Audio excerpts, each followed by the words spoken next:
Good evening and welcome to the Belton ISD Board of Trustees meeting. Tonight's student showcase features the Belton New Tech at Wasco students Casey and Isabel, who will present an appellate argument opposing sides at a state level case. Both students are multi-year state qualifiers in moot court and mock trial and are currently competing as student appellate justices at the YMCA Youth and Government State Moot Court competition in Round Rock. They're supported by their legal studies teacher, Dr. Mark Durfee. Please join me in welcoming the Belton New Tech at Wasco Appeals Court team as they begin tonight's showcase.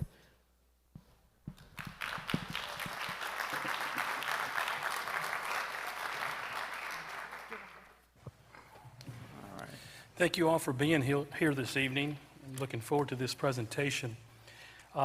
This presentation is going to be put on by two of the students in that program.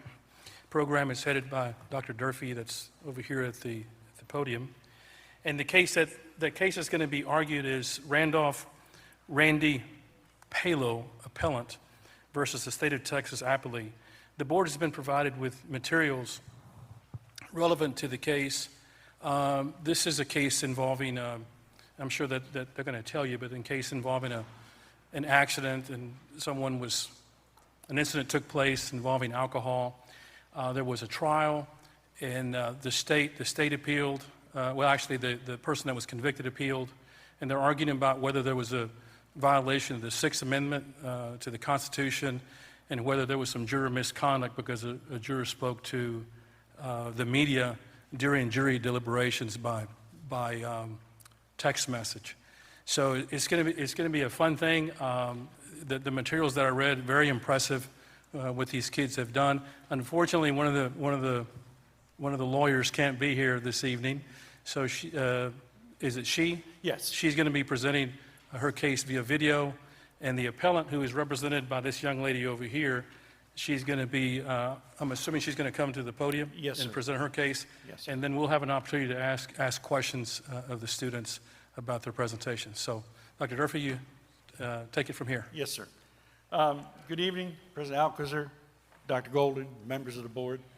As mentioned, my name is Dr. Mark Durfee. I serve as a legal studies instructor and competitive law advisor at Belton New Tech High School at Wasco. Our legal studies program is part of the district's career technical education pathway, providing students with hands-on experience with constitutional analysis, legal writing, and trial advocacy. A key component of our program is participation in Texas YMCA Youth and Government, where students compete at the district and state levels in mock trial and moot court.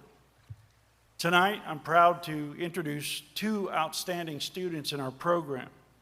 As mentioned earlier, Casey P. Scores, who was unable to be with us, but will be with us in video, third-year legal studies student. She has advanced to the state competition. This is the third year in a row. And she placed third overall, and she will be competing as a student justice in Round Rock on February 26th through March 1st. And Isabel Allen is a fourth-year legal studies student and senior leader in our program. She placed fourth at the district competition and is in her fourth year competing at the state level. Second year as a justice. She's been an attorney 2 years prior to that. So this evening, Isabel and Casey, Isabel, we're presenting to you live, tell you a little bit about her experience in the program, as well as moving from attorney to student justice and how they had to be familiar with the case and write a brief on it. And they'll briefly, no pun intended, they'll briefly explain that to you and both discuss their experience in understanding the case. It's my honor to introduce Casey P. Scores and Isabel Allen. Thank you.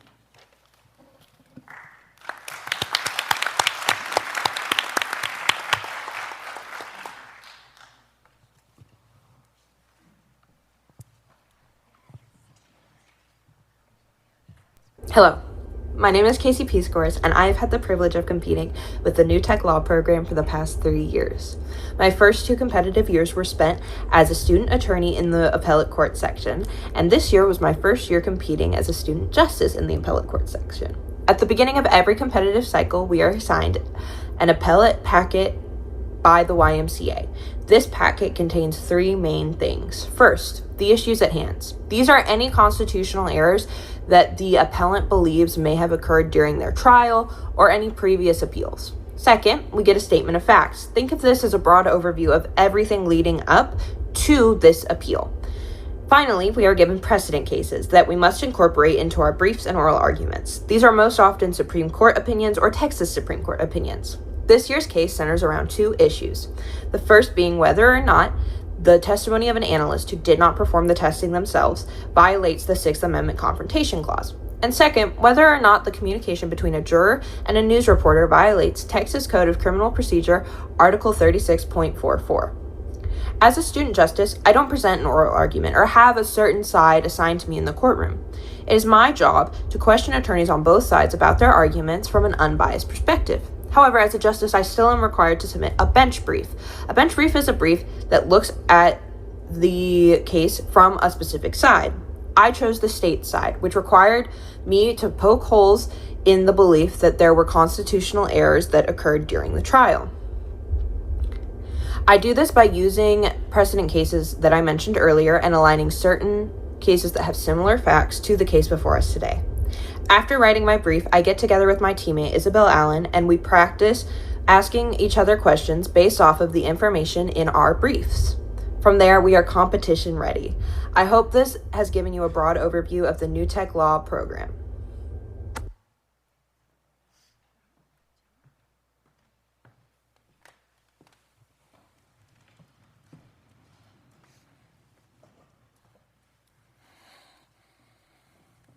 Good afternoon. My name is Isabel Allen, and Casey just said I am a Casey and Dr. Durfee just said that I'm a 4th year of the legal program for the YMCA Youth and Government program. First year, I was an attorney and witness for trial court. For the next 3 years, I was an attorney, and then the following 2 years, I became a justice, and I found a deep passion for appellate court. The YMCA Youth and Government, they require us to have a case material, and within those case material, we have 2 issues. One, did the trial court abuse the discretion of Randy Paulo, and if he, I'm so sorry, did they abuse the discretion for Randy Paulo with not giving him a second, oh my gosh, I'm so sorry, a second sentencing for,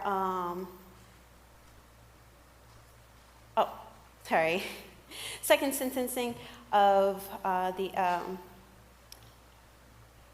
the juror Kate Riley sent a message to the news media while the trial court was still going on. And for the second issue, the blood test results went to an out-of-state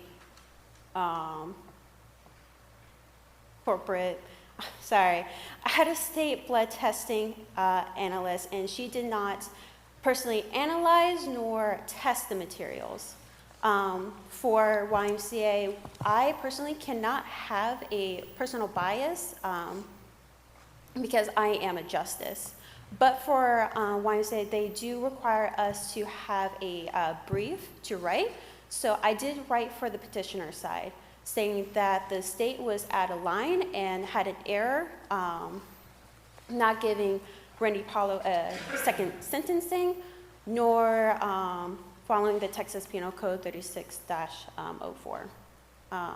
While Casey and I do practice with each other, it is difficult because we only have each other. There's no attorneys practice, and it's just absolutely a mess. But we are an amazing team, and I am entirely grateful to have her, and I am entirely grateful to have Dr. Durfee as well as our helper. Thank you so much. Do you guys have any questions? So you're representing the person that was convicted at the trial court level, right? Yes. Okay. So one of the arguments you made was that the court should have not have allowed the expert to testify, right? Yes. In violation of your client's Sixth Amendment right. Mm-hmm. Is that correct? Yes, sir. Okay. And the other argument you're making is that this juror committed misconduct by contacting a member of the media during jury deliberations, right? Yes. Thereby depriving your client of a fair trial. Is that correct? Yes, sir. Okay.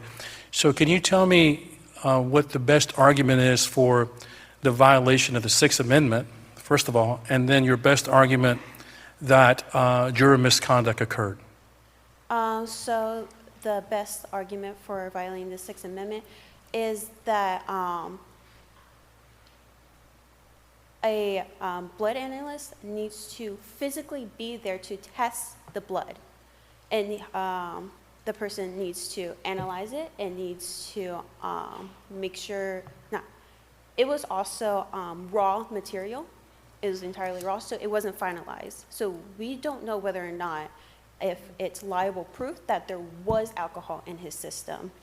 For saying that there was bias towards Randy Paulo is that there was out of line, out of context of why she did contact the news media, because she wanted to make sure that the public knew that it was unsafe to drink and drive.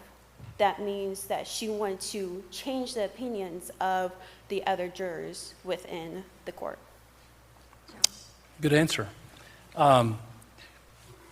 What did you learn from this whole process in writing this brief? I mean, what this juror did is just crazy, isn't it? Yes. You would agree with that, wouldn't you? Yes, sir. Okay. I know that the opposing counsel is not here to argue with you, but what do you think their best argument was for allowing the juror to stay and to uphold the conviction? What do you think their best argument was? I feel like their best argument was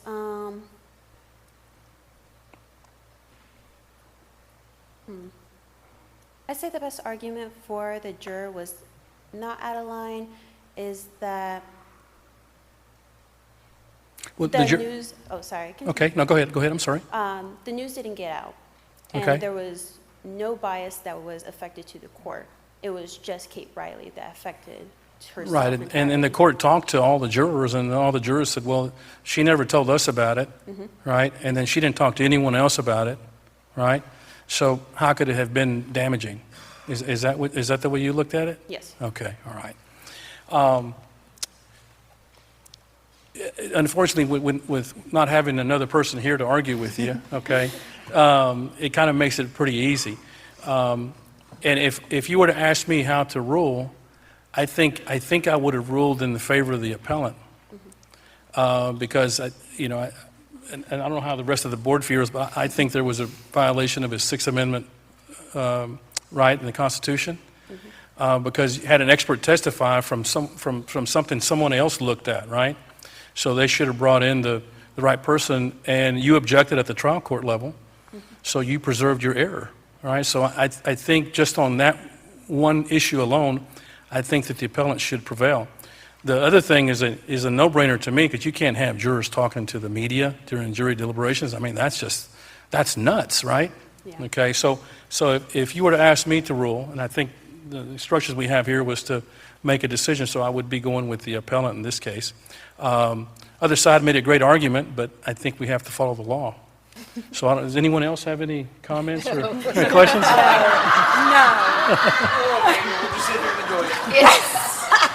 Your Honor, I think you've got it covered. Okay. You know, the materials that you guys provided are, I mean, well written, okay? It was impressive. And the program here, gosh, you've been to state how many times? 4 years, sir. Okay, all right. And I asked you before we started this presentation today if you were going to be a lawyer, but you're not going to be a lawyer. You're going to be a And neuroscience researcher. Okay, I think you can do well whatever you do, young lady. Anyone else have any comments about the program or anything? I do, real quickly. So I had the opportunity Saturday to be at the state capitol and I was watching youth and government events and watching our students have the opportunity to actually be in, on the Senate side, the House side. The debates I watched were around cell phone usage and whether they should be allowed to have it at lunch and in the hallways. I watched a debate and hear lots of amendments on whether snacks and vending machines at school should be healthy. And then the third, which was a really interesting debate, was around AI and the use of AI for students. And so it was incredible listening to students debate. To stand up and do what you're doing is incredible. I will tell you, I'm many years your senior, and it's intimidating to be talking in front of a lot of people. So one, the communication skills that our students gain through programs like this, the critical thinking, she had to think on her feet. What y'all don't know is we were given 130 plus pages to read to get ready to even have a conversation with her today. And they more than consume that and utilize that in their brief. So I just want to say, I think this is a beautiful program. You did a great job. And to me, this is our journey of graduate competencies in action. So thanks for being willing to do this in front of all of these people tonight. No, I appreciate you guys. Thank you so much for the opportunity. Yeah, oh my gosh, y'all have a good night.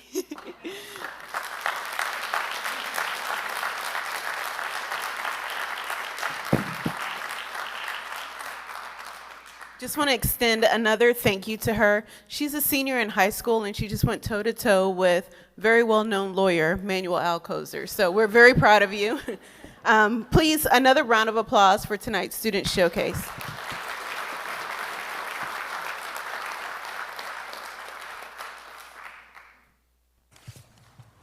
And thank you, Dr. Durfee, for what you do. So- Great job with these kids. Thank you.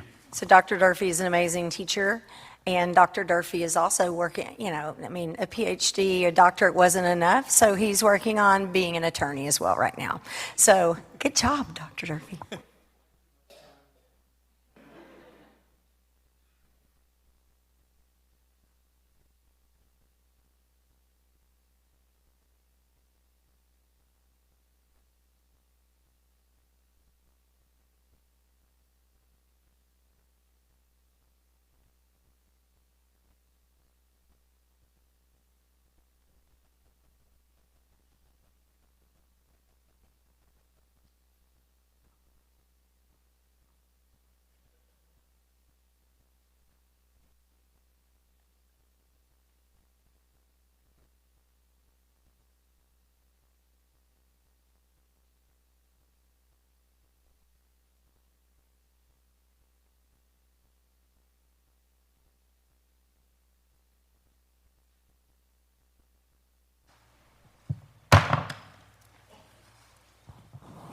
Good evening, everyone, once again.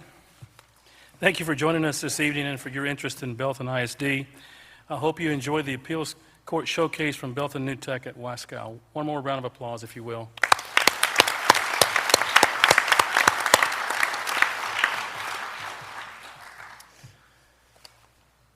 The time is 6:23 p.m. and the Belton Independent School District Board of Trustees are now convened in a regular board meeting on Monday, February the 2nd, 2026, at the Pittenger Fine Arts Center located at 400 North Wall Street in Belton, Texas. A quorum of board members is present. This meeting has been duly called and notice of the meeting has been posted in accordance with the Texas Open Meetings Act, Chapter 551 of the Texas Government Code. I want to welcome the members of our audience and our live stream viewers to this meeting. As the Belton ISD Board of Trustees, we are here to set goals, listen to reports from the superintendent, approve budgets, contracts, personal appointments, and make policy for the district. This meeting of the Board of Trustees held in public, although it's held in public, is not a public meeting. Prior to this meeting, board members received information related to items on tonight's agenda. Agenda items may not necessarily be handled in the order listed on the notice. This meeting is open to all who wish to attend and hear the matters discussed today. These proceedings are being live streamed on the district's YouTube channel and will be available for review in the days following tonight's meeting. For the video to adequately reflect the proceedings, I respectfully request that you please refrain from talking while others are speaking and that cell phones are on the silent mode. Please rise for a moment of silent prayer and/or meditation. And please remain standing as our students from Chisholm Trail Elementary School lead us in the Pledge of Allegiance in honors of the Texas flag. So you guys go up there, so let's moment of silence for just a few seconds.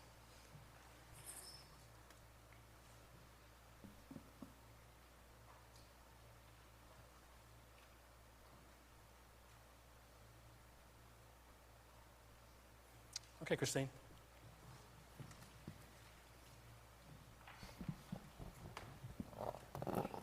I pledge allegiance to the flag of the United States of America and to the republic for which it stands, one nation, under God, indivisible, for liberty and justice for all. Honor the Texas flag. I pledge allegiance to the Texas, one state under God, one and indivisible. Please be seated.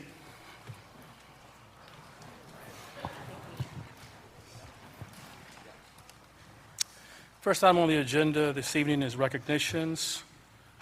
And we're going to turn it over to, is Christine, you going to do it? To Christine to lead us.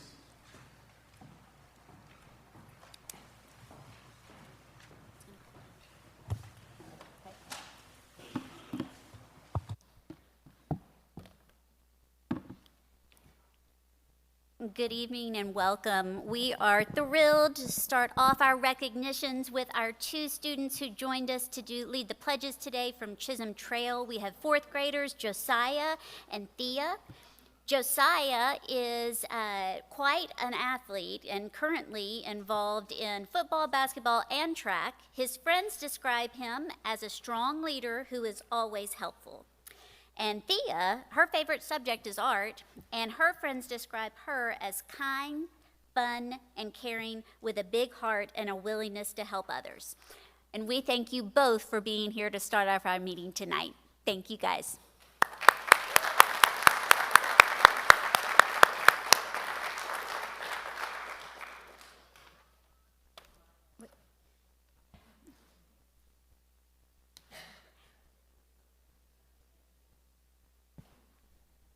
And next, we would like to recognize once again our students who participated in our showcase tonight, the Belton New Tech at Wasco Appeals Court, Casey, who was with us via video, and Isabel, who was here in person, along with their leader, Dr. Mark Durfee. We appreciate you guys so much for all that you do, and thank you for being here to showcase your program this evening.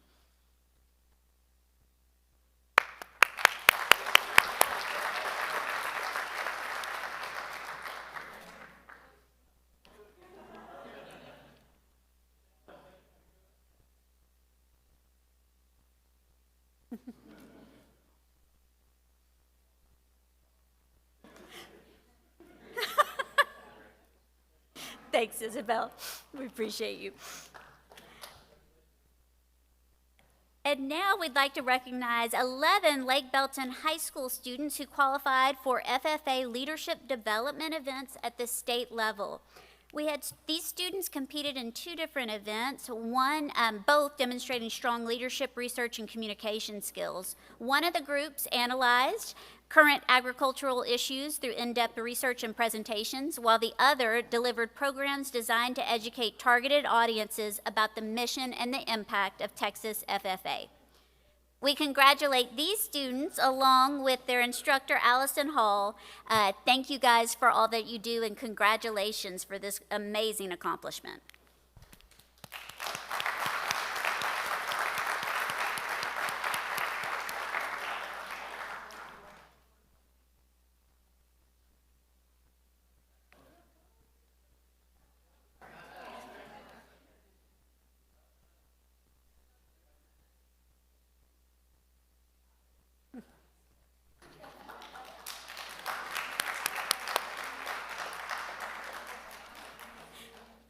And now we would like to recognize 4 Belton ISD elementary students.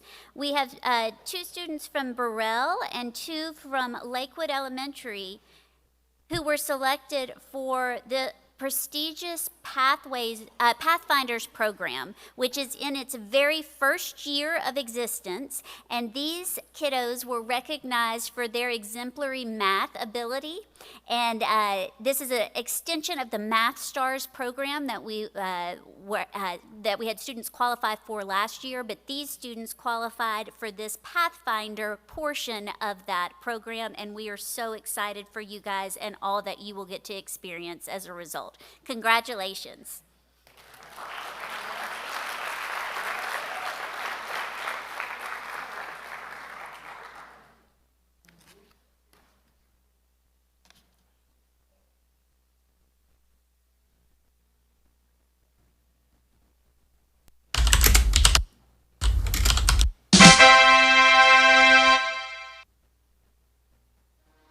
Dylan helps everyone with anything that they need in a moment's notice, so it makes it easier that we know we have somebody we can rely on and that we don't have to wonder whether or not he is going to do the wrong thing when nobody's looking. He's got great integrity. Dylan is one of the quieter students on our campus, and he always does the right thing, and I feel like sometimes those students don't always get recognized in classes because attention naturally goes to kids who need a little bit more help. And so I hope Dylan realizes that we do see him and that he is an asset on our campus.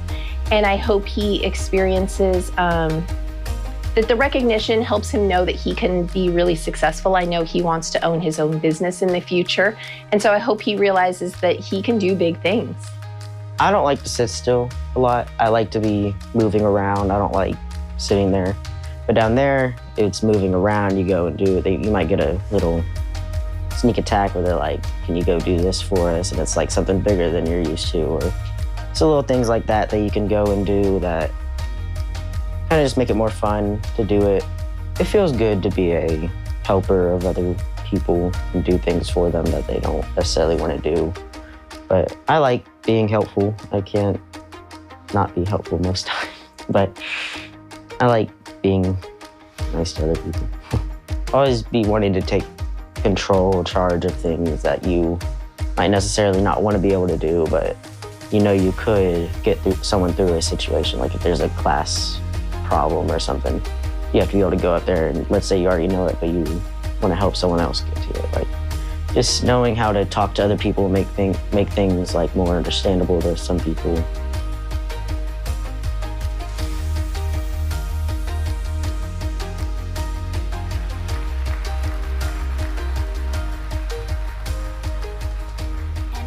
We are so pleased to recognize Dylan this evening from South Belton Middle School, who was nominated for his outstanding character, exceptional maturity, and consistent demonstration of the journey of the graduate competencies. Dylan, we truly see the qualities that you've exemplified, and that's what we hope for all of our students in Belton ISD. So thank you for showing us initiative, collaboration, perseverance, and service to others. We are proud for you to be a recipient of our Journey of the Graduate Milestone Award. Congratulations.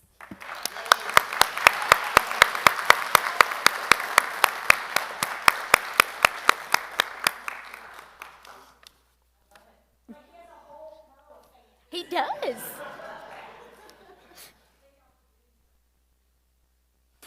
Our next recognition this evening is a presentation of child safety fees from the City of Belton. We have Mayor Lee with us this evening. Thank you, Mayor Lee. I will step aside for you to have the mic. Most exciting thing you'll do all evening, so here we go. The Transportation Code of Texas, Section 502, allows for county commissioners to collect $1.50 for each registered vehicle. We saw an increase of roughly 25,000 vehicles countywide, and so we've seen an increase in that. And so they then write a check to the City of Belton for safety. And so this is meant for safety programs, lifeguards, crossing guards, and other things around school children. And so what we do is we just we pay it forward, and so they cut us a check and we cut you a check. So this year's check is $28,012.39, which is up from $25,800 last year, so a few $1,000s more. Thank you guys for doing everything that you guys do in the community, and here's the check. I don't know who needs the... Give it to him. You go get a picture. Go get a picture with us. Sorry about that. And we truly appreciate the City of Belton's partnership. And again, these monies will help ensure safe school crossings for our students across the district. So thank you, City of Belton. And again, grateful for the partnership. Thank you. And our community partner recognition this evening, we have Carlson Law Firm. If you want to come on up, yes, y'all come on up.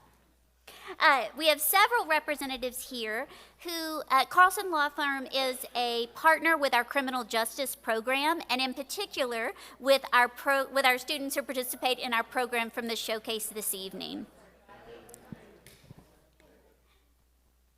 Carlson Law Firm offers mentorship, internship opportunities, and hands-on learning experiences for our students, as well as meaningful exposure to the legal profession. We are so grateful for your continued commitment to preparing our students for future careers in this area as well as others. So thank you so much, Carlson Law Firm. We appreciate you.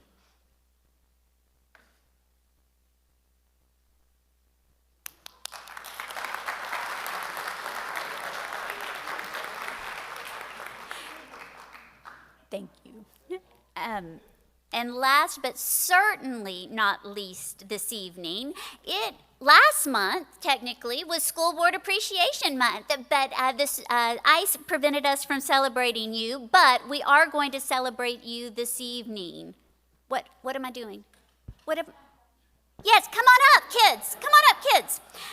Our students from Bronco Media and Tiger Media work together to create and collaborate on this project, and they are providing each of you, if you will click to the next screen for us.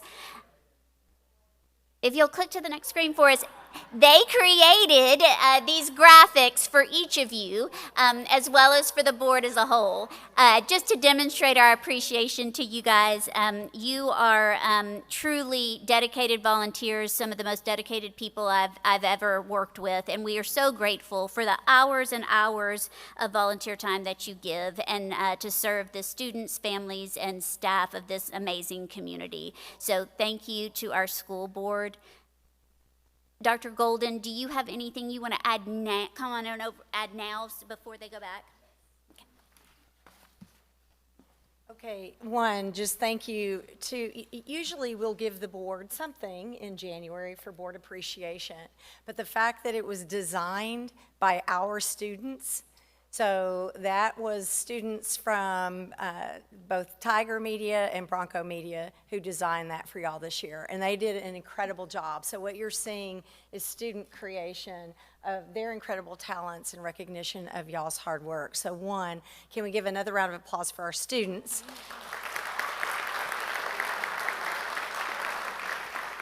They are so talented. And then just a thank you to our board. So while they are elected officials, they volunteer countless hours at all of our events. I see them so much that I feel like I owe all of their spouses an apology. They attend performances, practices, they go to just to see our students compete. They are the champions of our students and our staff behind the scenes, and I'm so thankful, and the communities that make up Belton ISD really should be thankful for these very fine men and women. And so will y'all please join me in thanking them for all that they do for us. Is that good?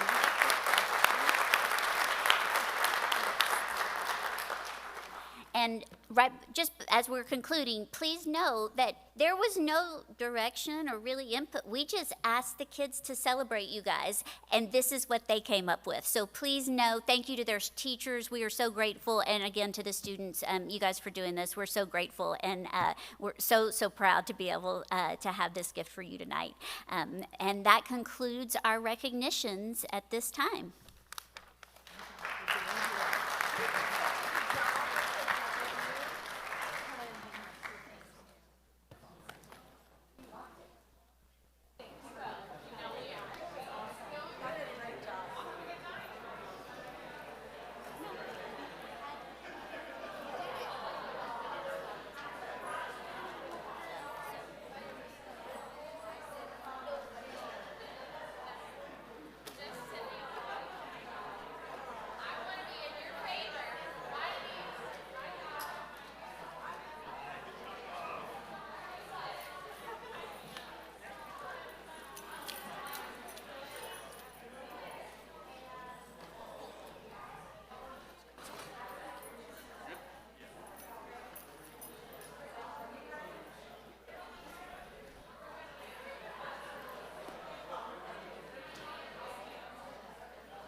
Looks like most of the folks have made a exit. We're about to start the meeting, so if you want to stay, you're welcome to stay. If you would like to exit, you can do that as well. Okay. Next on the agenda are public comments. In accordance with policy BED local, we will take public comments regarding items on the agenda at the beginning of the meeting, and comments regarding non-agenda items will be heard at the end of the meeting to allow the board to conduct business of the district. We do have some folks that are signed up for public comment. We have a parent and then 2 children, and I'll be calling those 3 here in just a moment. But we also have 2 folks signed up for comments on non-agenda items. By our procedures we have to take up the non-agenda comments at the end of the meeting, but we'll take the others here now. So there are three folks. The first one will be Amy Longfield, followed by Catherine Longfield, and then Evan Longfield. So if you guys are make your way up here to the front, you can probably sit on this front row here, and then I'll just call you guys one at a time. But before we do that, let me read some of this into the record. So hold on just a moment. You are Amy, is that right? That's correct. Okay, hold on just a second, Amy. Let me pull out a sheet here. Let me read this into the record. I'm not going to cut into your time. I just need to read this into the record. In accordance with District Policy BED Local, any person wishing to address the Board of Trustees during public comments shall sign up before the meeting. In order to comply with the Texas Open Meetings Act, the board may not respond to comments or otherwise discuss or act upon any issues that are not posted on the meeting agenda. Participants will be allowed 3 minutes for public comments regarding items on the agenda. We have a timer on the screen that shows you a lot of time, and a sound will occur at the conclusion. The board will not tolerate disruption of the meeting by members of the public. When I call your name, please join us and state your name and city of residence for the record. And the first person is Amy Longfield. You may proceed, ma'am. Thank you. Yes, I'm Amy Longfield. I live in Belton, Texas. My children are at Lakewood and Lake Belton Middle School, and they've been there since kindergarten in the school system. I remember when we were getting ready to move to Belton, and I was really excited to meet with the past superintendent and to tour the schools. I remember touring Chisholm Trail. That was the school I was brought to. And just seeing all the amenities. I remember seeing, oh, this is the cafeteria where my kids are going to eat in if they go to the school. This is the principal. This is the counselor.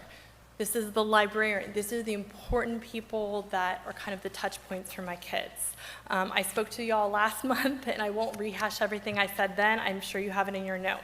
I'm back because I keep bugging the librarians about what's going on. They don't talk about things. They're not trying to say bad things about the district. They love the district. They love the kids. But I keep bugging them, and so they have shared with me that they're really troubled right now, and it's a really hard time for them. And so, therefore, as our district family members, it's a really hard time for us too, and our kids. I just want to read, we all know the quote that poet and humanitarian Maya Angelou said, "I've learned that people will forget what you said, people will forget what you did, but people will never forget how you made them feel." And they feel very small right now. They feel very undervalued, and I understand that the board and the administration, some of you have reached out to me because I keep talking, and have said, don't worry, we have things in place, we're gonna, shift responsibilities. I've been in areas where we had a travel nurse, and I've been in areas where we had a school nurse. I've been in areas where we had a travel music teacher, and I've been in areas where we had a resident music teacher. We actually have 2 music teachers at our elementary school, and it's phenomenal. We have many, many different plates that are going right now. We have a big school district. I do not envy your all's position. I do really appreciate all that you do. But my family works in medicine, and we have something that we call the continuity of care. It's a medical term, and it means that when someone is cared for as a patient, we don't want to just throw that onto another provider. We want to make sure that they have a trusted medical professional. A librarian provides continuity of care for our kids. If we're constantly saying, oh, let's grab this aide, or let's grab this teacher, let's throw them in there. Oh, they could teach special ed, they can do the library. Oh, this is great. These are not valued professionals. Librarians went to school to do library science. They have master's degrees, they have doctorates. They're not just anybody. We're not just pulling them in and being like, oh, you have an interest in this? Let's do this. Thank you for your time. Thank you, ma'am. Okay, the next person is Catherine Longfield. Hi, Catherine. Yeah, pull that mic up close to you so we can hear you, okay? Hi, my name is Catherine Longfield. I am 10 years old and I go to Lakewood Elementary. I really have to talk about our librarians. I mean, let's get down into this serious stuff. Times are hard, and our experienced librarians don't deserve to be fired. Our librarian, Dr. McLaughlin, is always going out of her way to help kids find fun in reading. Our school does so much stuff for reading. There is book fair, author visits, like Bluebonnet books, all of this stuff, just to help kids read.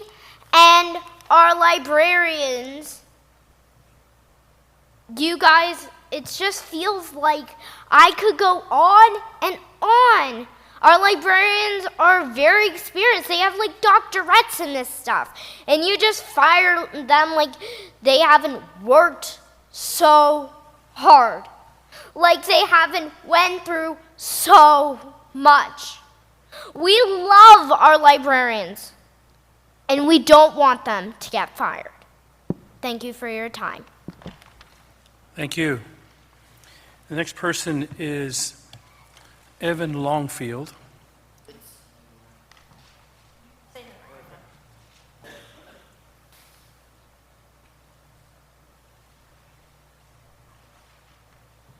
My name is Ewan Longfield.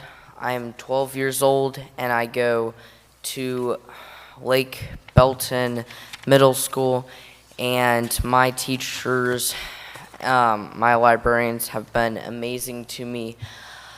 I feel very loved by them and they support me, and I'm sad to have them not be supported by the district. My librarians handle not just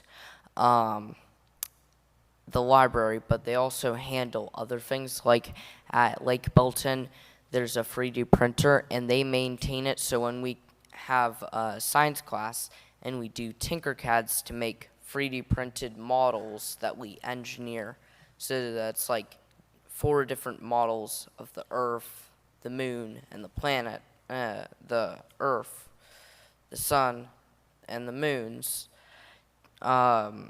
We go to the library so that we can see the 3D printer, and we learn how to use Tinkercad. And they also do demonstrations there. We went to like a STEM night there, I think, with like Legos. That was fun, and I appreciate that. And at my elementary school, my librarian introduced me to a series called Redwall. It's an old book series, if you've ever heard of it. And I've read almost all of them except one book, and I've loved them. And I'm really thankful for my librarians, and I want them to be supported too, as they have supported us. Thank you for your time. Thank you.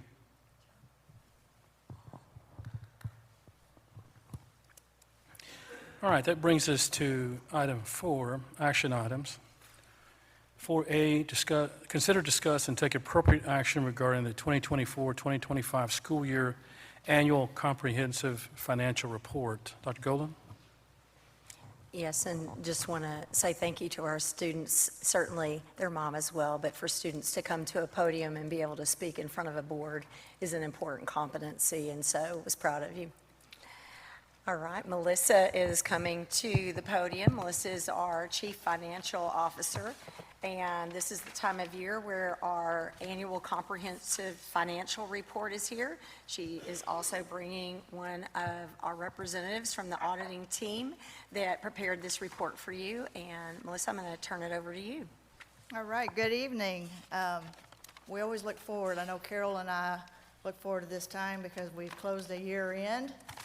starting another one. And so tonight we are bringing you the 2024-25 Annual Comprehensive Financial Report. This is basically our audited financial statements. In this process, the audit process generally begins around June and July is when we start the audit, and then it carries through November and December. This year's been a little challenging with government shutdowns, which kind of postponed the normal approval of this report. And so I'd like to thank Carol and the business office team for their tireless hours in reconciling balances, working with the auditors, and making sure that our financial data is of the highest quality.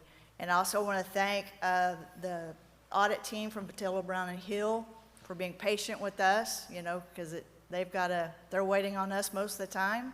And they've been very good and supportive throughout some of these little hiccups with government shutdowns and those kind of things where things just aren't going as normal. So tonight I want to introduce you to Kent Willis. He's an audit partner at Patillo, Hill and Brown, and he is going to kind of walk you through the highlights of this report. Kent. Hey, good evening. Thanks for having me here tonight. As Melissa said, I'm Kent Willis. I'm a partner at Patillo, Brown and Hill, just up the road in Waco.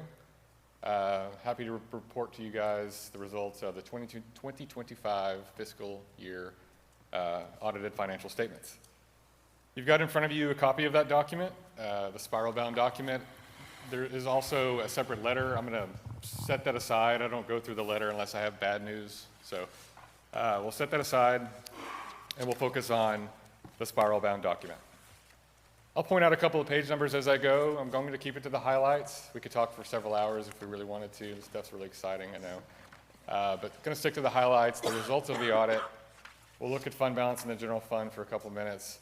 And then I'll point out just a couple of maybe oddities about governmental financial reporting that you may not be used to. You look at this document once per year, I imagine. Government financial statements are weird, I'll just say that. They're hard to follow sometimes and a little complex. So let's start with the results of the audit. I want to say thank you to the finance team. It's not just the finance team at a school district that makes an audit successful. It's everybody who follows the policy every day, employees who do the right thing every day, results in a great audit. But the finance team, I don't know if you guys have ever been through an audit yourself, hopefully not. They are not a lot of fun. We start the engagement with probably 100 items, a list of 100 items we need from your team. Those take hours to prepare and get ready for us. So the list gets longer before it gets shorter. We keep asking more questions. We request all kinds of documents, right? We really get unfettered access. We should get unfettered access to any record or document that the district has that will allow us to decide whether this document is correct. That's our job. Our job is to come in and be skeptical, which is helpful. I'm a skeptical person. I'm really good at being skeptical. So our job is to come in and we look at the financial data that your finance team gives us, basically all the numbers you see in this document, and how do I know this is right? I'm not a member of management. I'm not a member of the finance team. I'm independent. I got to figure out whether, for example, your general fund reports $39 million of cash at year end. How do I know? How do I know you had that much cash at year end? So our job as the auditor is to be skeptical. We apply all kinds of procedures. We spend collectively 450-ish hours probably on our side alone. That's not including your team's side, to get to this point where we can say that this document is materially correct. So that's the goal of the audit. That's a quick run through of how an audit looks. I'd be happy to answer any questions about that if you want to get into more details, but that's the gist of it. How do I know this is right? That's our job. So if you want to follow along, the results of the audit are start on page 1.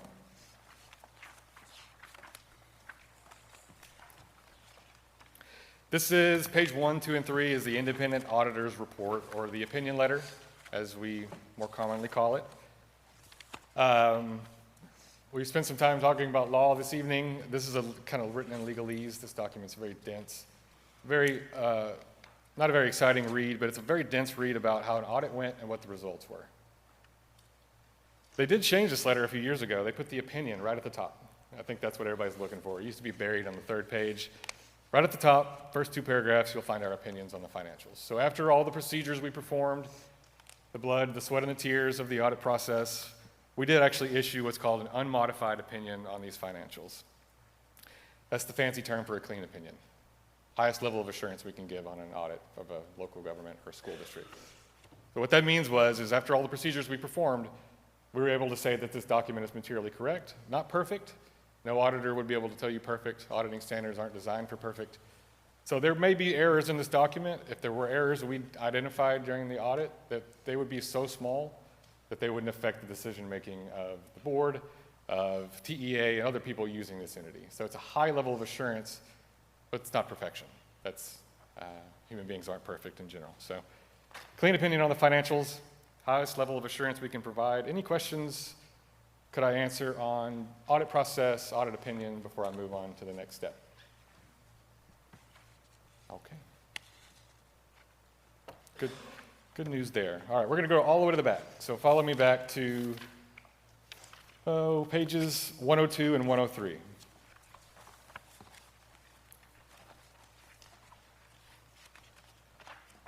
(102) and 103. This is what we call the Schedule of Expenditures of Federal Awards, or CFA. We love our acronyms in accounting. The CFA is a listing of federal dollars spent by the district during fiscal year 2025. So this is nothing new. You guys have this every year, but the existence of these two pages require us as your auditor to do some extra procedures.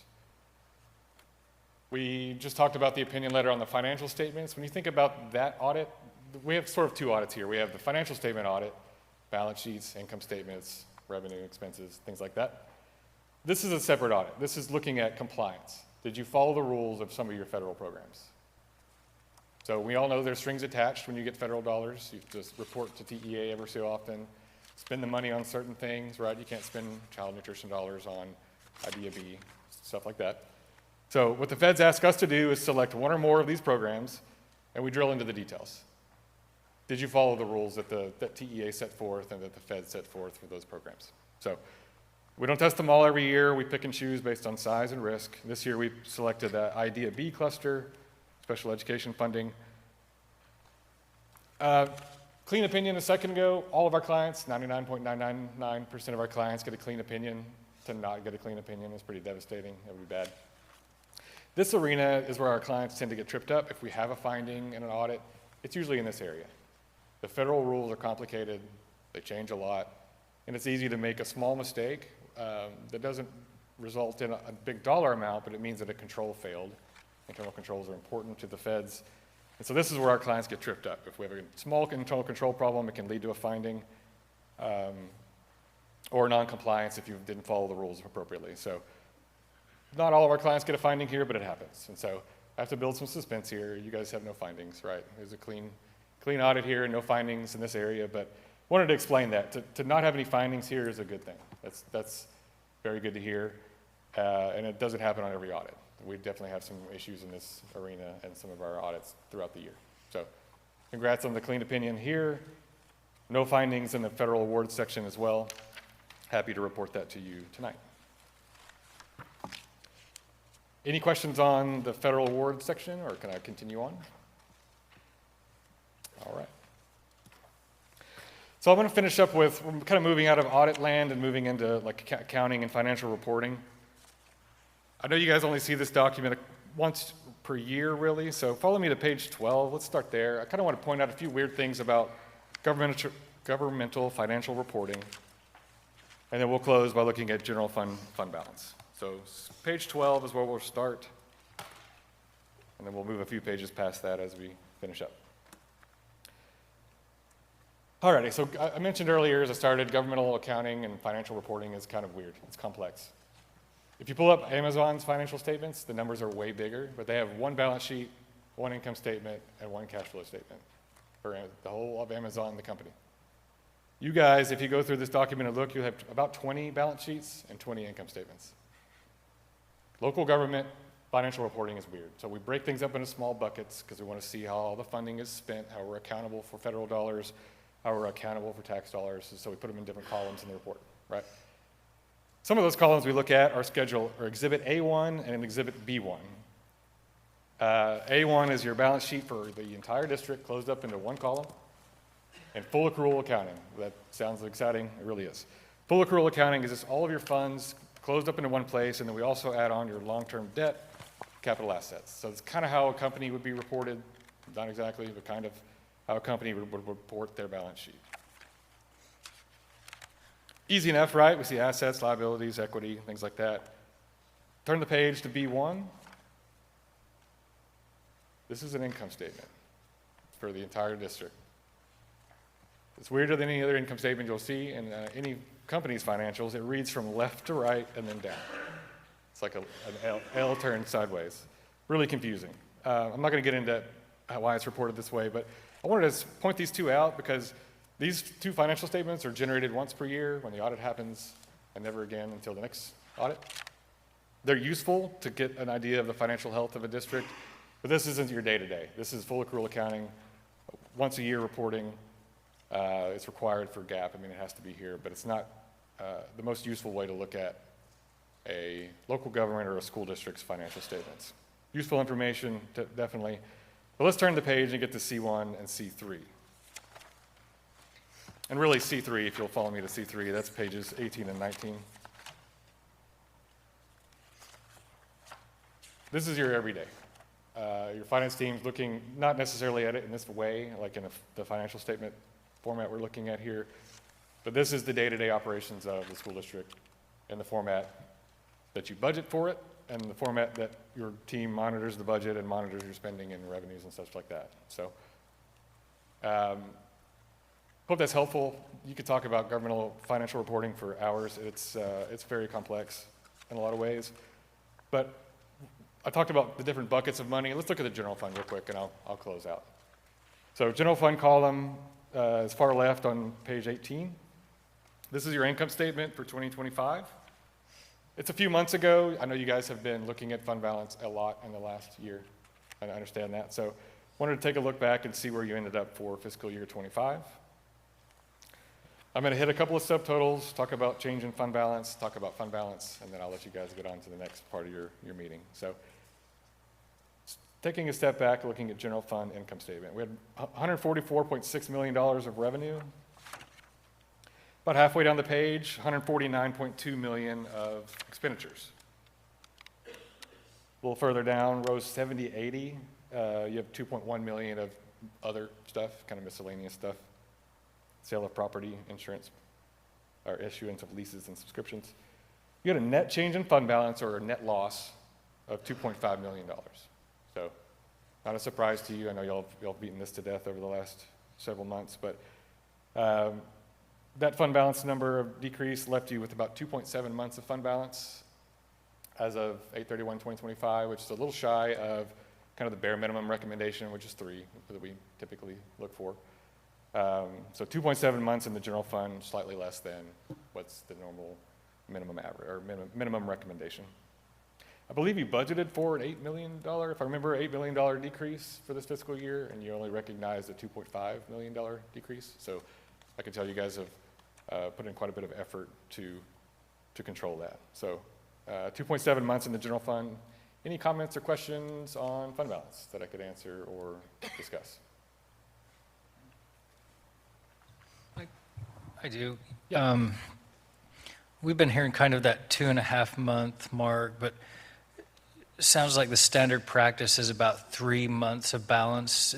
Do you see people go much more than that ever? Or, I mean, can you give us an idea what it is outside of here? Because I don't know. Certainly. So I presented a very, very small school district 2 weeks ago, about 200 kids. They have a year of fund balance in their general fund. That's really rare for school districts. I've got a school district with about 20,000 students. They have a month right now, a little over a month. They're hurting. So huge range there. I would say right now, this fiscal year, given all the weirdness, unfortunate stuff going on with the state funding model, I would say most of mine are in the 2 to 4 month, and that's pretty normal for schools. Really, the smaller schools tend to pack it away a little more than the bigger schools do, for whatever reason. They tend to have more fund balance than the bigger schools. And when I say small, I'm talking in the hundreds of students, several thousand. When you start getting into larger ADA, you tend to see them, at least in my experience, about 3 months, 4 months. So. Good question. Anything else I can answer on that?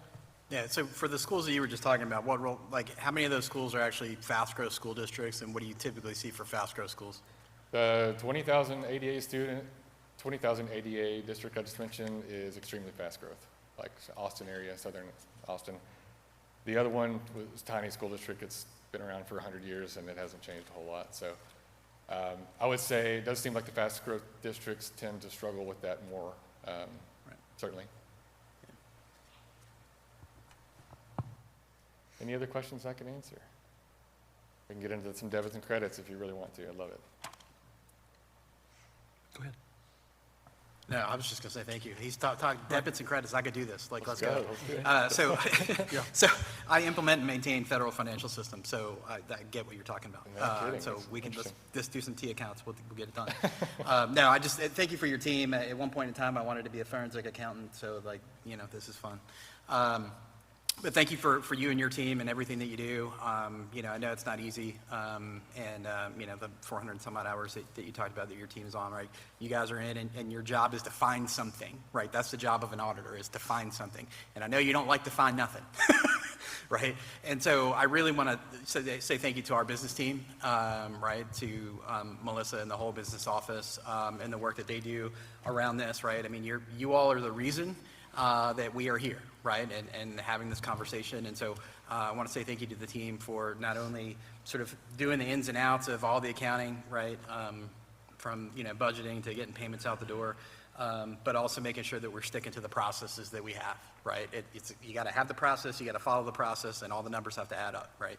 So thank you for doing that. I mean, you're in a lot of ways, the wizards behind the curtain that allow us to continue to do what we do, you know, out in the field. So so thanks for what you all are doing. So. One of the things that I'd like to emphasize, you know, you started out your talk by saying that you don't know, but you know now. You didn't find anything, right? So this reflects transparency on the part of the district, does it not? Right? Because sometimes you hear folks talk about whether school districts are transparent with their financials, but you see nothing but transparency with this report, do you not? Certainly. Okay. Unfettered access. We ask for anything we need to get to this point, and they provide it happily. So you request unfettered access, and you are given that unfettered access by Melissa and her team. Certainly. Would you agree with that? Certainly. Okay. Thank you. Well, Anyone thank you for your time, guys. Oh, I'm sorry. Did you? Anyone else? Okay. I was just going to say thank you as well. So thanks to the ice storm, but this actually began before the ice storm, but the minute this document hit, bless Melissa, I have read it more times. I have called her, gone to her office. We have poured through every page of this report. And so apologies to Melissa, but thank you. Thank you so much to your team. Carol is here. Carol, wave. Does so much behind the scenes to support the audit process. And so we're just thankful for you coming in. And, you know, there are documents in here that speak to the financial health of the district. There are awards that this business office has applied for and received. They're also in this report. And this report in its entirety will live on our financial transparency page, as the past ones have as well. So they'll be there for our community to be able to see as well. So I just want to say thank you. Thank you, sir. Thank you guys for your time. Appreciate it very much. Okay. Do we have a motion to approve the annual comprehensive financial report for the 2024-2025 fiscal year as presented? So moved. Rucker? Do we have a second? Mr. Bozon? All those in favor, please raise your hand. That passes 7-0. All right, moving on to item 4B, consider, discuss, and take appropriate action regarding approval of a strategic plan charter. Dr. Golden? Yes, thank you, Board. I will take this one. So approximately 5 years ago, Belton ISD went through a process of developing a strategic plan. I'm here this evening asking for you to approve a charter that will allow us to engage in this work again. There's been a lot that's changed in 5 years. There's been a lot in education that's changed, educational policy. There is tremendous choice in the world beyond even what was choice prior to this last session. This is really an opportunity for us to be able to think about the next 5 years for Belton ISD and engage in a process where we are bringing together stakeholders to really talk about, similar to what we did last time, in terms of what are our hopes and dreams for our students in Belton ISD. And so it's always been our practice to bring a charter to the board. It is in this charter you will find the purpose, again, is we want to reaffirm our vision, make any tweaks if we need to. We don't currently have a mission statement that could emerge from this work. We have multiple vision statements. We want to be able to relook at all of those vision statements, look at data for our district, and really, again, identify, as we think about the next 5 years for Belton ISD, what are those 3 to 5 high priority goals that ultimately would come to the Board of Trustees for approval. We would also, as a district team, work on the specific measurable, we've been calling them key progress measures, but SMART goals, if you will, to support those big priority areas for the district. We want to make sure that the work we do is aligned to the values of our community. If you look at Section 3 is a list of the groups we want to identify for coming together to be a part of a strategic planning team. You, the board, would be a part, not necessarily all on this team. We would ask for 2 members of the board if you're interested in volunteering for this, but there would also be other engagements with the board in this work. But you see the list. We want to make sure that on this committee that we have, I'm going to work from the bottom up, actually, our higher education partners. So reaching out to our college presidents and members of those organizations to participate, tapping into some of our city and government leaders, faith-based leaders, students, community representatives, parents. I've got also on here parents of non-public school, so we'll be asking for someone to be on the committee who maybe their children don't attend Belton ISD, but they're in our community, as well as, you know, making sure we have representation from a variety of our extracurricular areas, teachers, principals, and admin staff. We're looking for the committee to be approximately 35 members. It can be larger than that. That's where we're starting. We would be asking, and ask if approved, would be for each board member to identify a parent and a community member. If you could identify 2 individuals for this committee representing your areas. And the work in terms of timelines and deliverables, if you approve this tonight, we want to get the work moving quickly, starting to identify our committee and begin to engage our stakeholders in this conversation. I really wanted to put May of 26 as the deadline, gave ourselves a little bit of a break. We lost a week because of the ice storm. Hope that by June of 26, we would be prepared to bring to the board goals. And you see notice of a scorecard. I don't know if that's the right terminology, but we want to be really clear. Where do we as a district want to be in 5 years? And then what are those targets working backwards to beginning the 26-27 school year?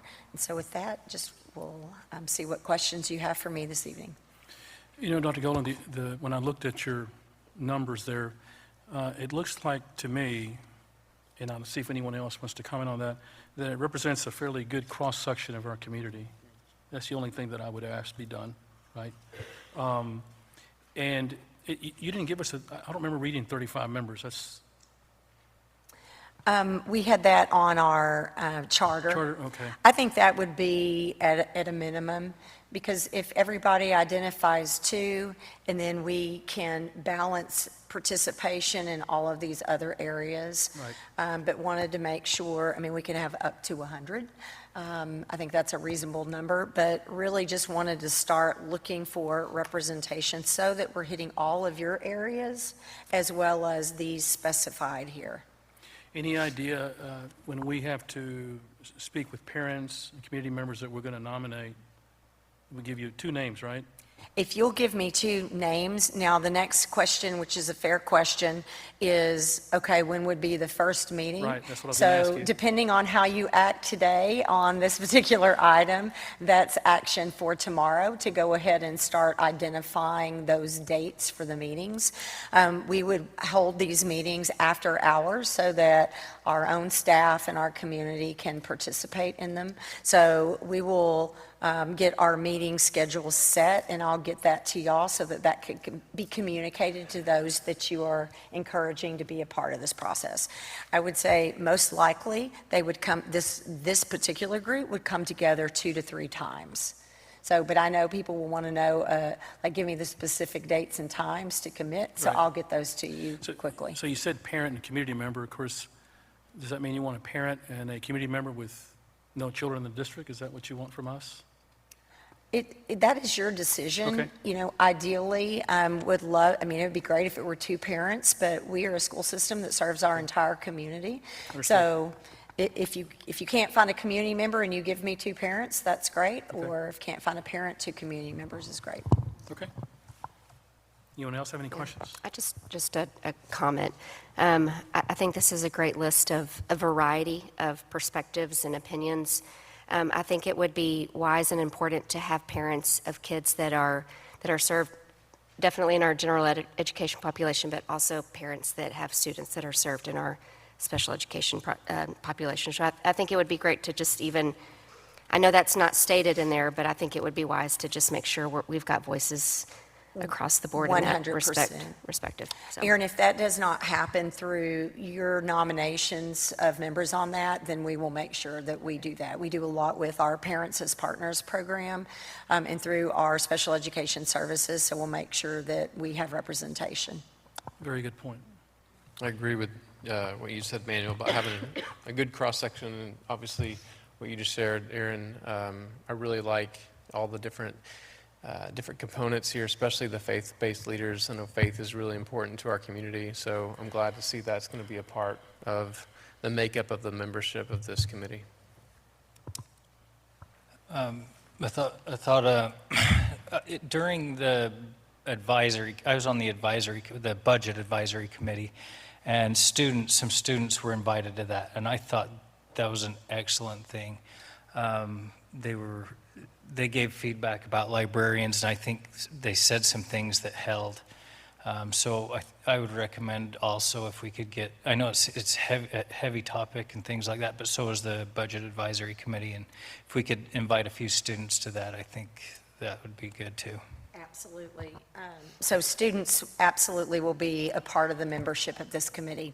So good point. I agree with you, Riley. They gave incredible perspective in the Budget Advisory Committee process. So thank you. Chris?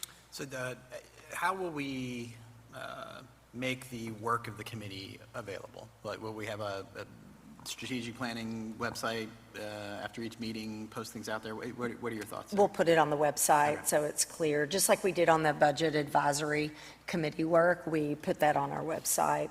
And then I'll continue to just update you and our team. We can do an update through big red letters. I'm looking at Christine, of our community as we make progress through this work.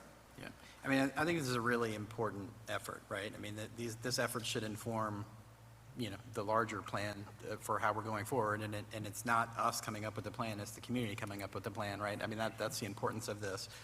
And so, anything that you need from my perspective, from this, just say the word. There's almost nothing more important than this, right, to set the direction for the next several years. Thank you. Anyone else? All right. Do we have a motion to approve the strategic plan charter as presented? Ms. Bass? Do I have a second? Mr. Norwood? All those in favor, please raise your hand. That passes 7-0. That takes us to item 4C, consider, discuss, and take appropriate action to set at-large trustee election for Saturday, May 2nd, 2026, and approve the order of election. We don't have a presentation on this one. We don't. No, sir. So we come to you with the order of a trustee election every time we are heading into a trustee election. And so this is a standard part of our process. It's in accordance with the education code and then our board policy BBB local. And so tonight we are asking for you to approve the order of an election as presented. Any discussion needed on this issue? Okay. Do you have a motion to set the Belton ISD trustee election for Saturday, May 2nd, 2026, and approve the order of election as presented? Do I have a motion? Mr. Norwood, do I have a second? Chris? Okay, all those in favor, please raise your hand. It passes 7-0. Can we take an item out of order and have Jennifer Ritter's item first? She has to be at another board meeting. Okay, we're going to go here with, it's here. It's here.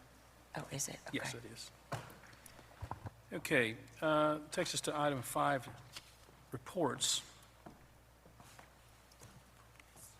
Yeah, we're going to take this one first. Yeah. We're going to take this one first. A, B, C, D in the correct order. We're going to take, A first. Why? Because there was no need to go first. Like, we've gone back to the order of the agenda for this mid-year.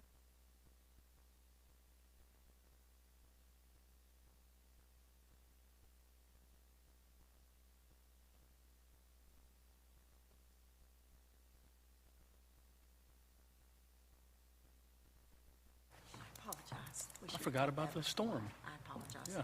Yeah. Okay. We were just looking at the order. We had it different whenever the storm took place, so I think we have it figured out now. So that takes us to item 5A, mid-year update, goals, and key progress measures report. Dr. Golan? Yes, and I apologize for that, Board. This is going to be going in order. So Dr. Morgan is here, and he will have members, I'm sure, of our cabinet team who are going to help with different aspects of this. This is just our middle of the year update to you. We've done workshops and updates on goals throughout the semester. We'll continue to do so throughout the rest of this year. But this gives us an opportunity to just do a quick look at where we are mid-year on goals and key progress measures. Dr. Morgan. Thank you, Dr. Golden. Thank you, Board, for allowing us here tonight. We want to reflect on our journey towards achieving the district key progress measures. These key progress measures were adopted in June for the 25-26 school year. While our goals have remained relatively constant for the last few years and were adopted on February 24th, 2025, we do have a firm belief in our values and beliefs in continuous improvement, and that led to a team-wide approach to developing these key progress measures. This is the most important work that we're measuring at the district level, and it includes efforts from our entire organization. We're excited to share the results of our efforts so far in this mid-year report. We'll highlight the work that's been done, and you'll hear from us on the work that's going to continue to be done throughout the spring. So at this time, I would bring Christine is going to come up and talk through our Goal 1 KPM update.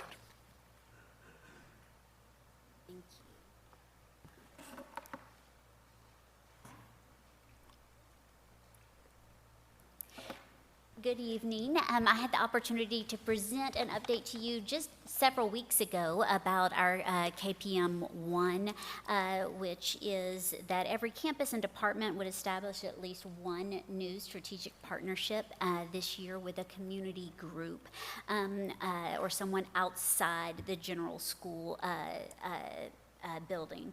And weather delays have caused a little issue, and I can't say we're at 100%, but we're at like 90%. So at the end of next week, I will have a complete list of every partnership agreement and the goal of each of those partnerships. So the goal was to have those in place in January. Again, with weather, we're slightly delayed, but we have so far, we've gotten a really diverse group of community partnerships. There's 21 unique partnerships with various organizations and businesses across our community.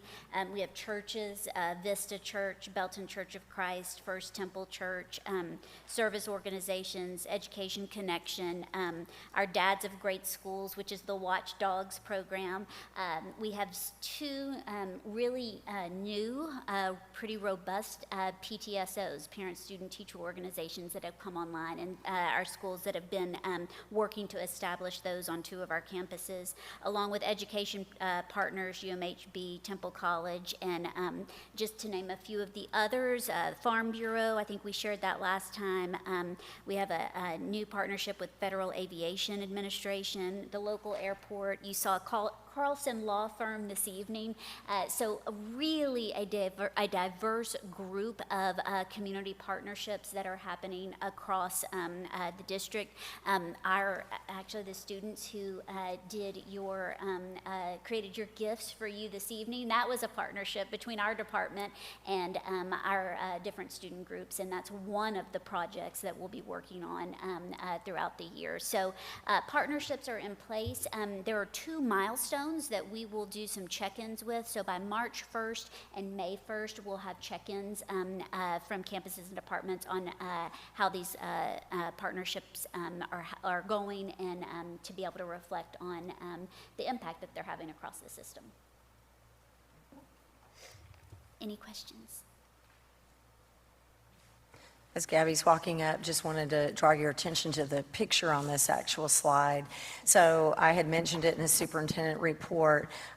This was an incredible experience that our students received this day, where they're learning their masonry skills.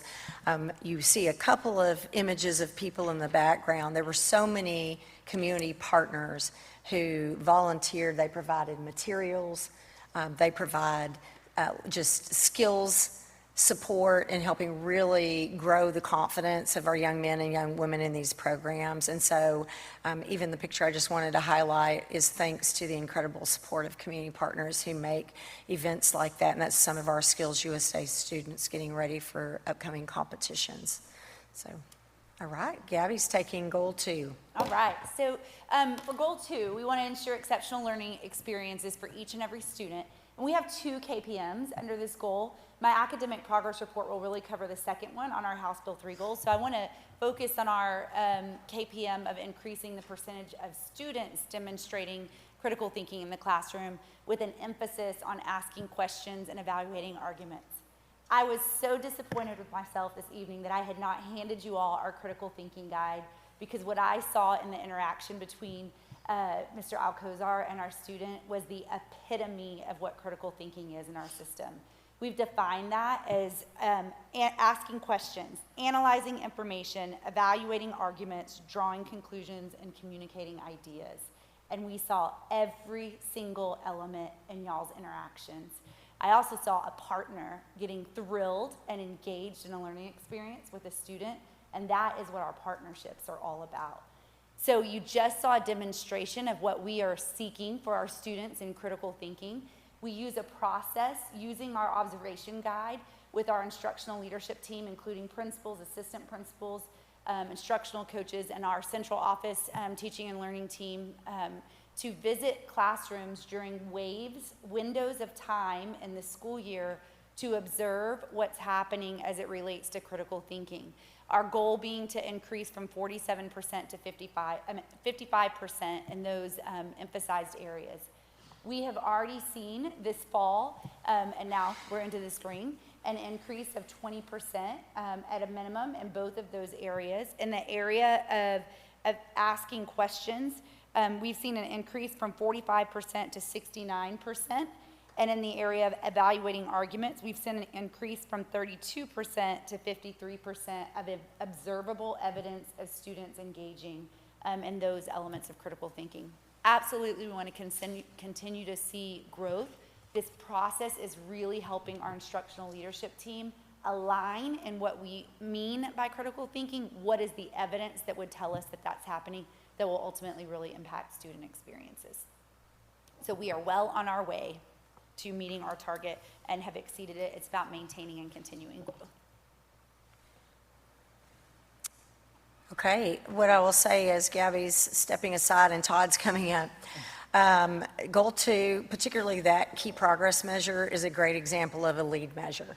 So ultimately, that growth of critical thinking is so that when we look at our academic data, that we see our students moving in bands on their accountability, that we are moving more towards a meets and masters. And so that's just a really good leading measure that we are tracking that hopefully, we believe, will have an outcome on the other House Bill 3 goals that Gabby will talk about later. All right, Todd, goal 3. Good evening again. So goal 3, I presented on this last month, and as you recall, the KPM surrounding this is staff participation, 80% staff participation in pursuing in a professional, creating and pursuing a professional learning goal that's tied to our Belton ISD leadership definitions. And so happy to report we're still on path for achievement of this goal. We're meeting that right now. There are, if you recall, our leadership definition has 9 competencies. There's 3 competencies that really stand out in terms of the competencies that are aligned with the goals that are being submitted. Those competencies are communicating for impact, promoting growth, and focusing on what matters most. As a reminder, this process won't go away. It's embedded within our evaluation process. So our next steps with it this year is our supervisors will meet with their staff members at the end of the year to review their progress on their goal and to say whether it's been completed or not. And again, this will be an ongoing process that we'll be doing annually. Thank you. Thank you, Todd. Well, I am absolutely thrilled to be here this evening to talk to you about our progress on Goal 4.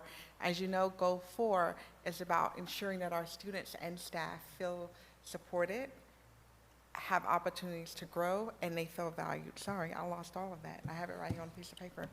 Our key progress measure this year was very ambitious. It was to establish a Hope Squad on each one of our campuses, elementary all the way through our high schools.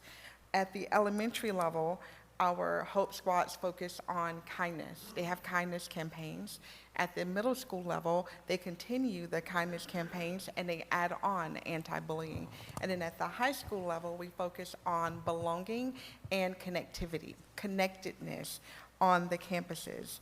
I am here to report that we are absolutely on track. We have 100% of our campuses with an active Hope Squad on their campuses. Now that we have the Hope Squads established, we've gone through training for our advisors. We have training for our students. We've had parent meetings for the students who are a part of Hope Squad. We are seeing evidence that it is working through multiple ways that we monitor to determine whether or not it's having the impact and influence that we'd like to see on our campuses.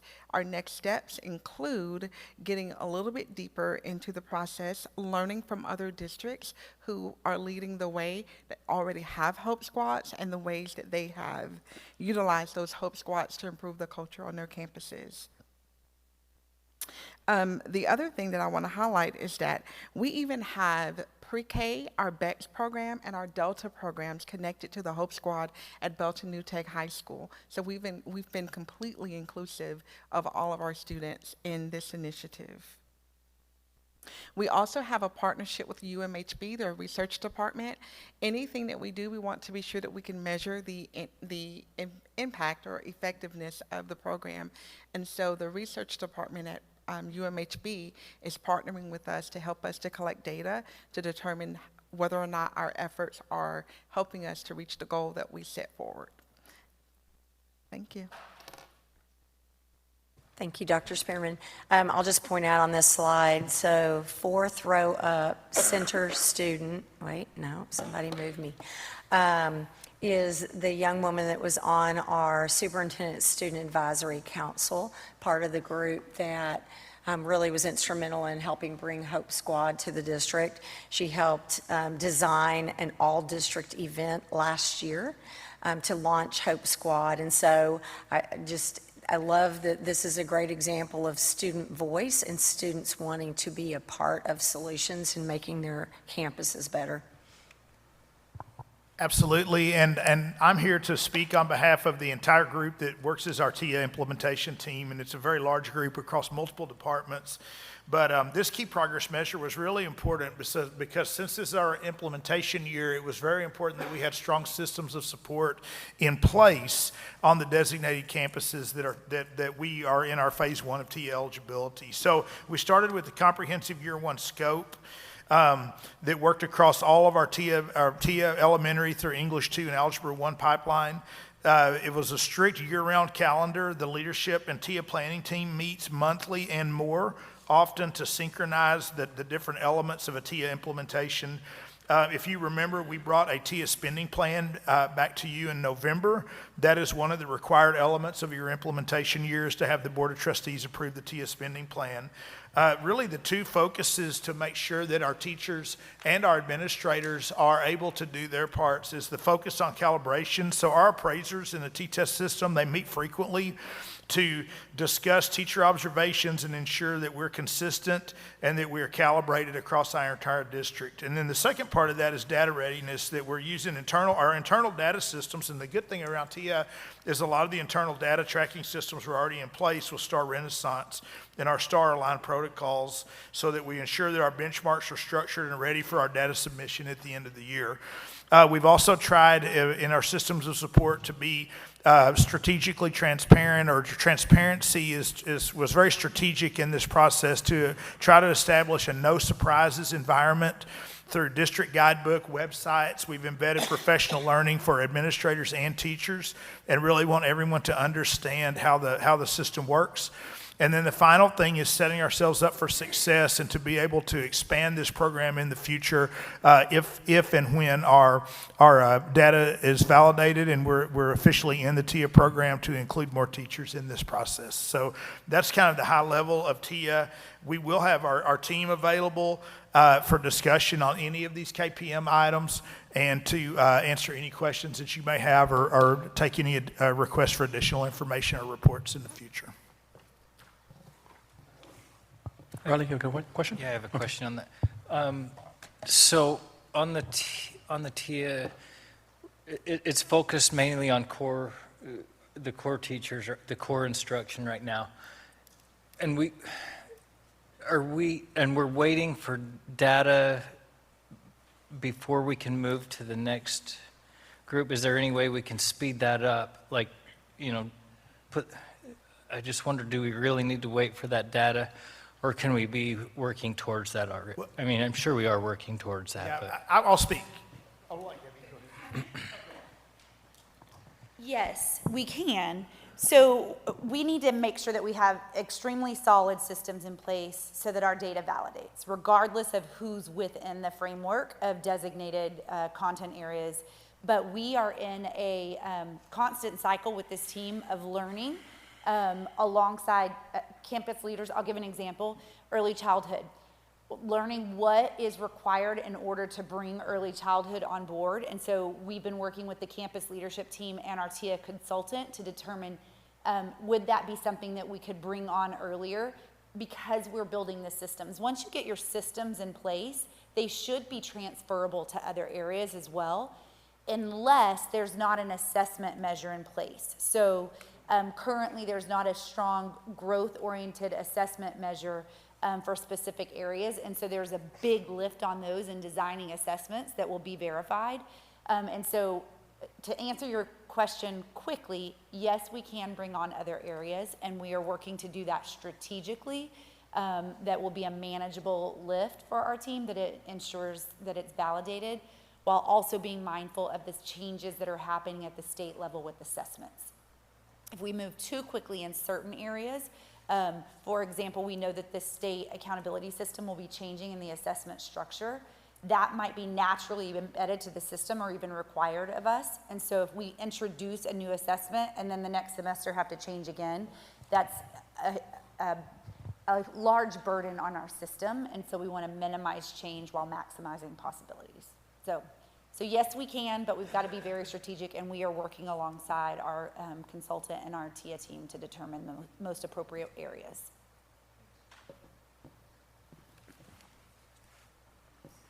Anyone else? Chris? Just have a quick Hope Squad follow-up. So, great story to tell with Hope Squad. I wondered, just at a future weekly update, whenever that is appropriate and you've got the information, if you could help us, if you could provide us with some of the anticipated goals, right, that you're looking to see, and then what's some of the evidence that you're seeing so far that you mentioned, just so that we're armed with the information to help tell the story. Absolutely. Yeah. And so in all of our studies on connectedness, we know that we can avert a lot of at-risk behaviors if students are connected to the campus. So if you remember I want to say it's been 2 years now, we did a lot of studying on whether or not students are connected to our campus, whether it be through an activity, a club, or an adult who they felt they could go to if they needed to for help. And so our ultimate goal is to improve the culture on our campuses. If our students are engaging in kindness versus unkind behavior, we have less bullying, we have less discipline, thus kids can learn better. So they're thriving versus having adverse, so ultimately it will impact the experiences that they have in the classroom. And then we have a tracking document where every campus each month, the activities that they do around Hope Squad, whether it be Belton High School, and I think New Tech, did bracelets, the little woven bracelets, and they asked everyone to wear the bracelets as a reminder to be kind and to say hello to people, leave no one alone. And so I didn't wear mine. I meant to wear it today, and I didn't wear mine, but they passed them out to everyone. And when I visit campuses, I see them with the bracelets. And so every campus is at a different place, but we do have a spreadsheet that allows us to see all the things that each campus has done thus far. We expect to see bigger events later in the spring once the advisors have had the opportunity to work towards that with their student bodies. I want to make a comment, and you stole it from me, but it was a perfect segue, so thank you. No, it was great, because I want to talk about Goal 4 and 2 together, the Hope Squad, getting to see it in action where I work at Family Promise. And the Hope Squad from Sparta, I think they went to Helping Hands as well, but they brought brand new books and brand new board games for the people we serve. And not only did they come and extremely kind and showed empathy, but they also had some of the best questions I'd ever heard anyone ask us as adults for the work that we do. And so you could hear the critical thinking that was going on. And it's just, you could see the Hope Squad in action, and really the cohesiveness among those students was amazing. So it was wonderful to see it work. Absolutely. Dr. Spearman, how many kids, is there a minimum before they become a Hope Squad on a campus? Does there No, have to be? sir. So the process is where the student body receives a survey, and they nominate students who they believe would make good candidates for Hope Squad, and so they are nominated by their peers. And then from those nominations, students are contacted on whether or not they would like to be a part of Hope Squad. And then we go through a permission process with parents. And so at the high school level, it's a course. And so naturally, courses are limited by seat spaces. However, each campus has different numbers of students, and it's based on interest and how many were recommended, and then how many said yes. Okay, thank you. Chris, you have a question? Just an add-on here, right? Okay. We'll just continue to toot the Hope Squad horn. So I've got a senior who's going through the scholarship application process for colleges and universities, right? And so I've had the opportunity to see lots of prompts that he's had to respond to. He's written tens of thousands of words easily. And I got to tell you, like, the parallel between what I'm seeing in a lot of these schools and scholarships that he's replying to, and what Hope Squad is actually doing. Like, there's so much that's coming out of Hope Squad that is like just absolute gold for seeking some of these activities, right? So not only is it just great from a human aspect what's going on from at our schools, but it really is, I think, going to be helpful to these kids in particular, from a later aspect. When I presented this past week at TASA, we talked about student engagement, student empowerment, and how we're living out our journey of a graduate, and empathy for sure. is a part of the process, and that's exactly what you are connecting and how we're helping others. Yep. Anyone else? Thank you, Dr. Spearman. Thank you. Okay, that would take us to 5B, Academic Progress Report. Dr. Golden? Yes, so Gabby Nino has come to the podium, and she's here to provide, we try to do in almost every single board meeting, some academic update for you, and Gabby's here with the mid-year. So today, I'll provide you a mid-year in both literacy and math, and I'm going to use two different data sources primarily to frame this conversation. One being our Star Renaissance data, which we've talked about many times, but we're going to triangulate some data a little bit differently today based on the purpose of the assessments and the activities we're engaged in. So just as a reminder, our Renaissance, we administer it 3 times a year, and it's meant to measure student performance, yes, based on standards, but it's not necessarily our TEKS. There's TEKS embedded in it, our state standards, but it's at a national level, this assessment. Helps us monitor student growth over time and identify needs for intervention. It does give us a predictor for how students will perform on our state assessments. We began a system this year as a replacement of the STAR interim that we were administering. STAR interim was intended to help us give that measure on our state standards, but we had a very challenging time getting access down to the student level data to help us measure the resources, the tools, the experiences based on Belton ISD within that assessment.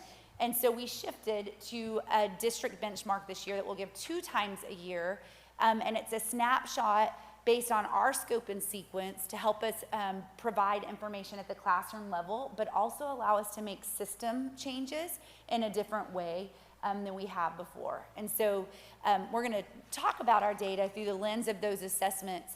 There's a ton here, but I'm going to work through it elementary, middle, and high school. So what you see framed right now on the left visualization of data is just our performance. It's the achievement performance of our students compared from the from the beginning of year to middle of year. Like, think passing scores. It is not following a cohort of students. It is just a snapshot of how they are performing right now. The visualization on the right allows us to watch students over time, those cohorts. So what you'll see with the elementary level in the area of math is that we see the master's performance increasing in math across all of our grade levels. And so that is year over year, we see a higher percentage of students who are scoring in the master's range. In particular, at 5th grade, we see a greater degree of gains, which is great for us because that's when you start to see the growth. This would be a group of students that we're really starting to see the impact of our adjustments in instruction with. So then let's scoot to our middle school students. In the middle school, we do also see an increase in number, or a reduction of students in did not meet. We see an increase of students in meets and masters, but we see a little bit more stable, like there's less change in middle school than there is in high school and elementary. If you look at high school, you'll see that we see significant gains in the area of Algebra 1, significant improvements in the number of students who are performing at a did not meets level. So we're seeing that shrink, and that's exactly what we want to see. I zoomed really quickly through that for a very intentional reason. We have some areas of focus that are highlighted in this data, one in particular being our 4th grade cohort of students.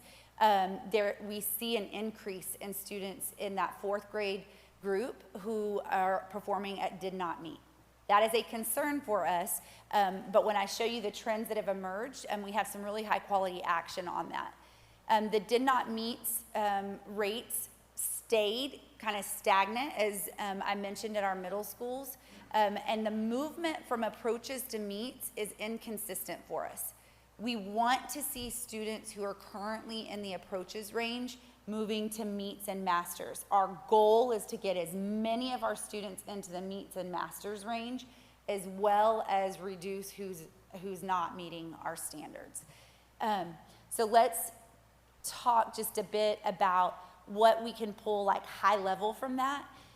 We have 49% of our students currently, based on that data, who are projected to perform at meets and above in third grade. Third grade is where we have our House Bill 3 goals established. We are projecting that we will exceed our target, and you can see our House Bill 3 goal is set at 40, and we're at 49% projection right now. So I will tell you that in my time in this role, this is the first time that I'm able to tell you all that we are projected to exceed our House Bill 3 goal in the area of math. Again, it's a projection, and it's dependent on us having the right strategies in place to support continued growth. We are not satisfied just at that target. We want to far exceed it. 49% of our students in grades 3 through algebra are at a minimum of 50% growth. This is why the growth 50% is important. We know that students through a growth measure must be at least 50% projection in order to be making a year's worth of progress. So I always go back to your growth charts for your children when you take them to the pediatrician. You want them to be at the 50th growth percentile to be progressing at a year's rate of speed.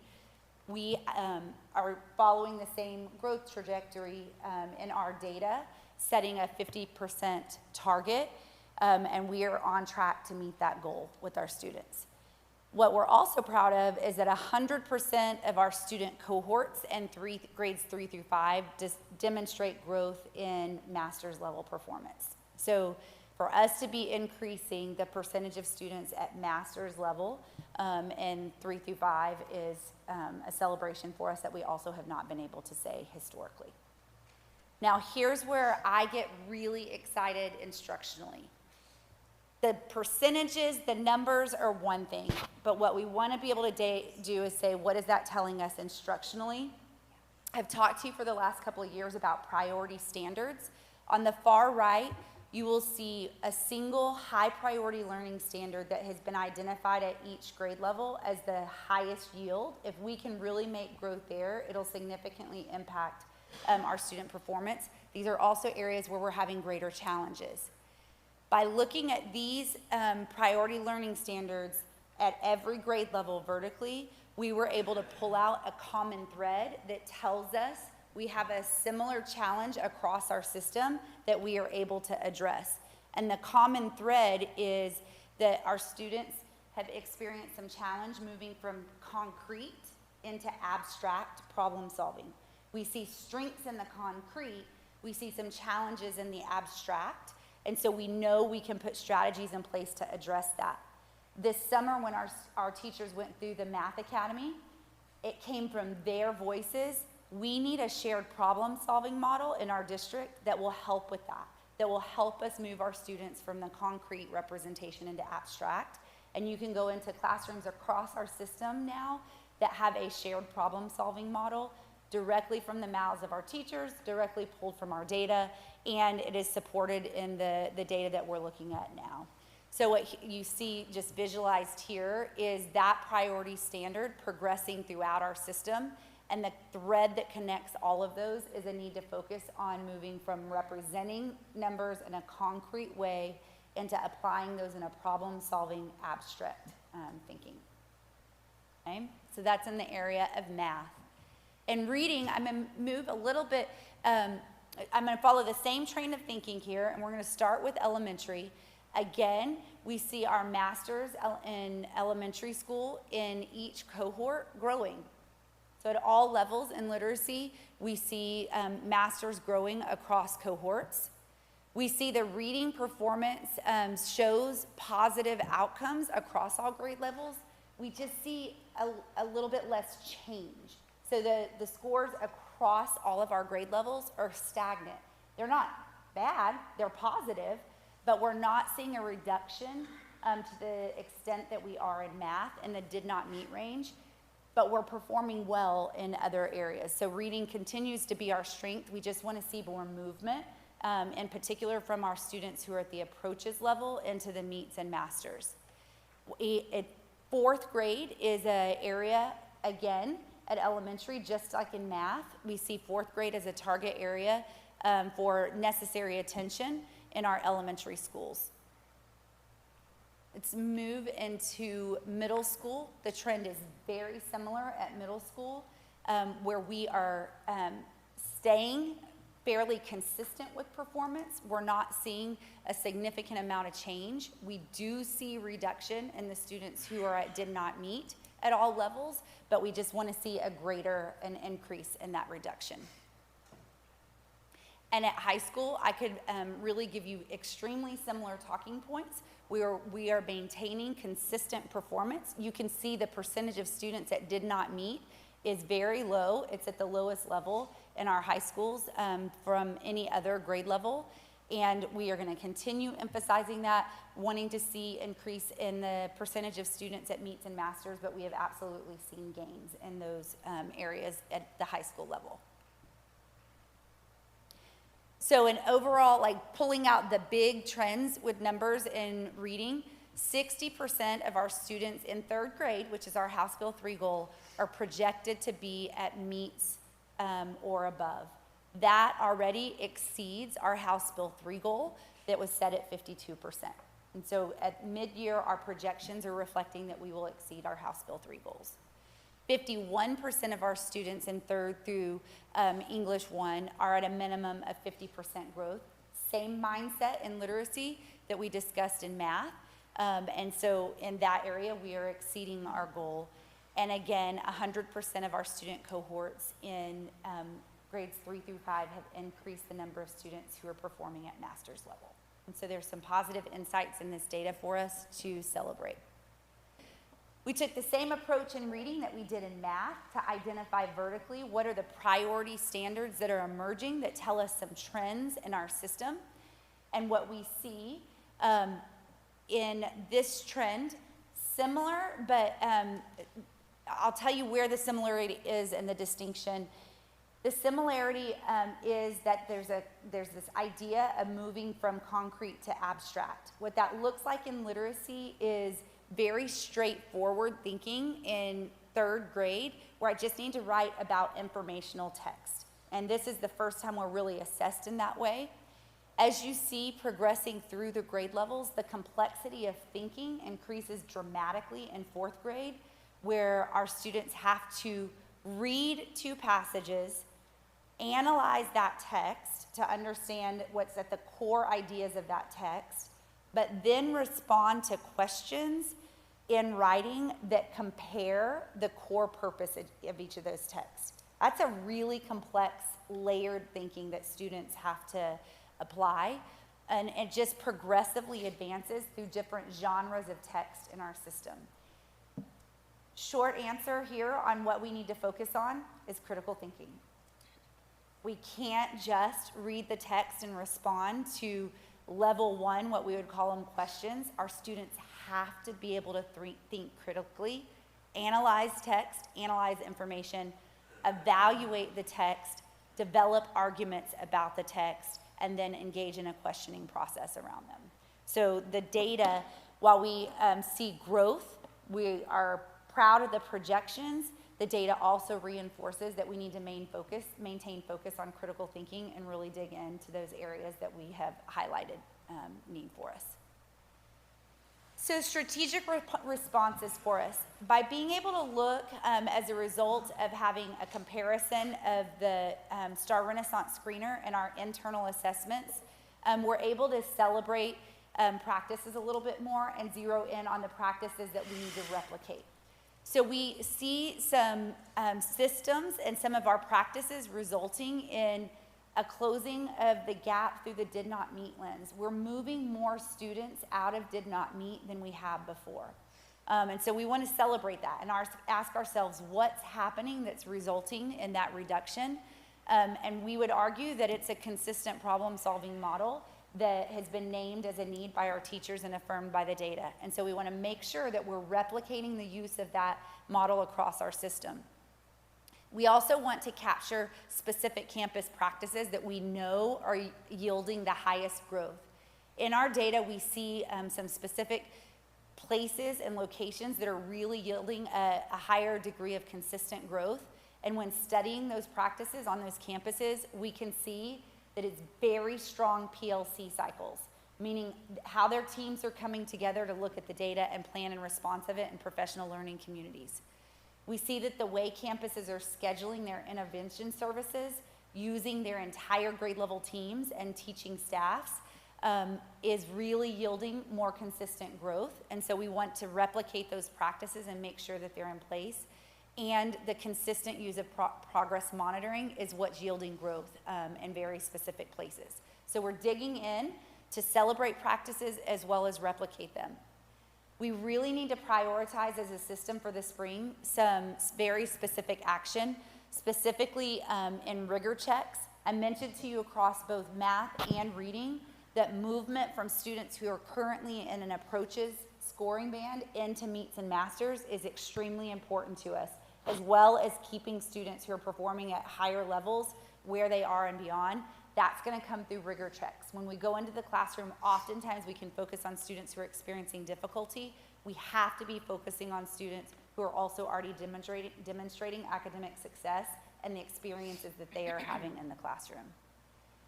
We want to see, again, a reduction in did not meets rates in literacy accelerated in the same way that we're seeing in math. And so we're really zeroing in on what are those intervention strategies, consistent practices, and then ensuring a focus on specific student movement. Holly and her work has really worked closely with our teams to make sure that they have down to the individual student how students are performing and where their focus areas need to be in order to move them. So every single campus has these zero group of students for them to focus on in their actions. And then the final area for emphasis is on targeted supports. What we see is very isolated grade levels that might be having challenges, whether in math or reading on campus, and we are targeting to put very prescriptive plans in place for targeted and more focused areas of support. So I can say on any given campus, 4th grade is having a difficult time in math on these standards, and we have prescriptive targeted plans and lesson supports that have been put in place for every campus that they can go to plan with their teams to a greater degree than we ever have.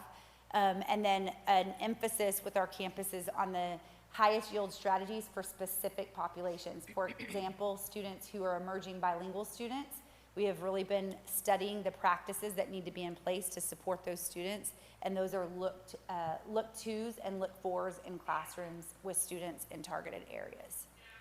So that's a lot. Let me ask or respond to any specific questions that you all have. Any questions? I want to first thank you for so much that you and your team, Ben and Denise, all of our principals, everyone, all the way down to every single classroom do. It's an immense amount of work. It's so great to see. I mean, it's huge gains. You know, 3rd grade, you've got a +9, +8% compared to House Bill 3 in reading and math, which is phenomenal. My question, you had mentioned in 4th grade, both in math and in reading, we're probably the most focused grade level we need to look at right now. You said there's more complex layered thinking. Is that the main reason? Like, can you give us a little bit more insight to what's going on in 4th grade? Yeah, so the theory based on our data is 3rd grade is much more straightforward in both math and in literacy. And in 4th grade, you have a significant shift in what I would call the cognitive lift in the complexity of thinking that is required of students. So if you don't have the foundational thinking in place, there is a giant shift in 4th grade. And so what I can't tell you is that we have the exact prescriptive response yet that we can say this is the exact thing in 4th, but what I can tell you is that at every campus, we know exactly who the students are now who are experiencing the greatest degree of difficulty. And at every campus, specifically in 4th grade, our team has gone to the standard level and been able to make prescriptive suggestions for how you might respond. And quite honestly, most of our campuses were already on it, but we've got data to support their planning purposes now. And then if it's isolated, let's say it's isolated classrooms, our coordinator teams are walking with both instructional coaches and campus leaders into classrooms to be able to make instructional suggestions and support the improvements in the classrooms. That's great. Thank you. Chris? I'm super excited. We've been talking about the ship needs to move, what we're going to do to get the ship to move. What we're seeing is the ship is moving, right? And the ship is moving in the direction that we wanted it to go. And we're seeing progress, right, in the areas that we said we needed to, and in some cases, well, in a lot of cases, ahead of schedule, right? So super excited about that, right? We still have work to do, right? Oh, yes. So, but super excited about the fact that the ship is moving in the direction that we need to go, and it looks like it might be picking up speed in that direction, right? So awesome. I'm also hearing a lot about specific student information, right? And so I'm hearing, and maybe correct me if I'm wrong, right? So a lot of what's kind of helping us move this ship, and a lot of things we've been talking about is the data and the tracking of individual student sort of performance and mastery around the TEKS and all this kind of stuff, right? So we're able to get to the data, we're tracking that, we're able to, get the pinpoint, support where it needs to go, and that, in a lot of ways, is kind of helping us move this. Am I understanding that right? Yes. Okay. I do think I'm getting a little bit of feedback, and I've shared this with Dr. Golden, right? I'm getting a little bit of feedback that there are some pockets of teams that don't quite understand why we're doing some of that data collection, right? And so, but this is why, right? This is why we're doing it, right? And so we got to make sure everybody understands sort of that why, and it's not just something we're trying to impose on everybody, right? But there's a real reason and intentionality around it, and this is what it allows us to do. Yes. I know you want to say something. Go ahead. I just do. And can I say, it is more than just because we have to perform a certain way on a state accountability test that's taken one time in the year. Right. It's because the ultimate why is because every single student deserves to grow in our system. Yeah. And so to have a mechanism for being able to look down to the every single individual student level was just essential for us to really, if you think about our vision, each and every. So, a lot of times accountability system doesn't motivate. It is our system. It is what we have in our state. But when you get it down to, doesn't every child deserve to grow in our system? That's the real purpose of it. Yeah, and I want to recognize for our staff, right? I mean, this has been a tough move, right? I mean, what we're doing is both an art and a science, right? And this is the science piece of it, and implementing the science piece of it, complements the art piece of it. And we got to have them both in order to move the ship in the direction we want to go and the speed we want to go. And so I recognize that's hard, and I just thank you so much to everybody who's working on it from a curriculum level, everybody who's working on it from an implementation level in the classrooms. It's hard, we get it. If you see if there's a way for us to do it, better, differently, more effectively, right? I mean, feed it back into the system, right? Like, let's feed more fuel into the engine. So just thank you so much. I really appreciate it, and again, I'm seeing it, so it's cool. Riley? My question, if we can go back, I want to compare the two graph slides, so the math to the reading. So, that's great. Can we start with the reading? So, if we were it's a lot to take in with all of those, but if you just maybe say focused on the red, on the did not meet.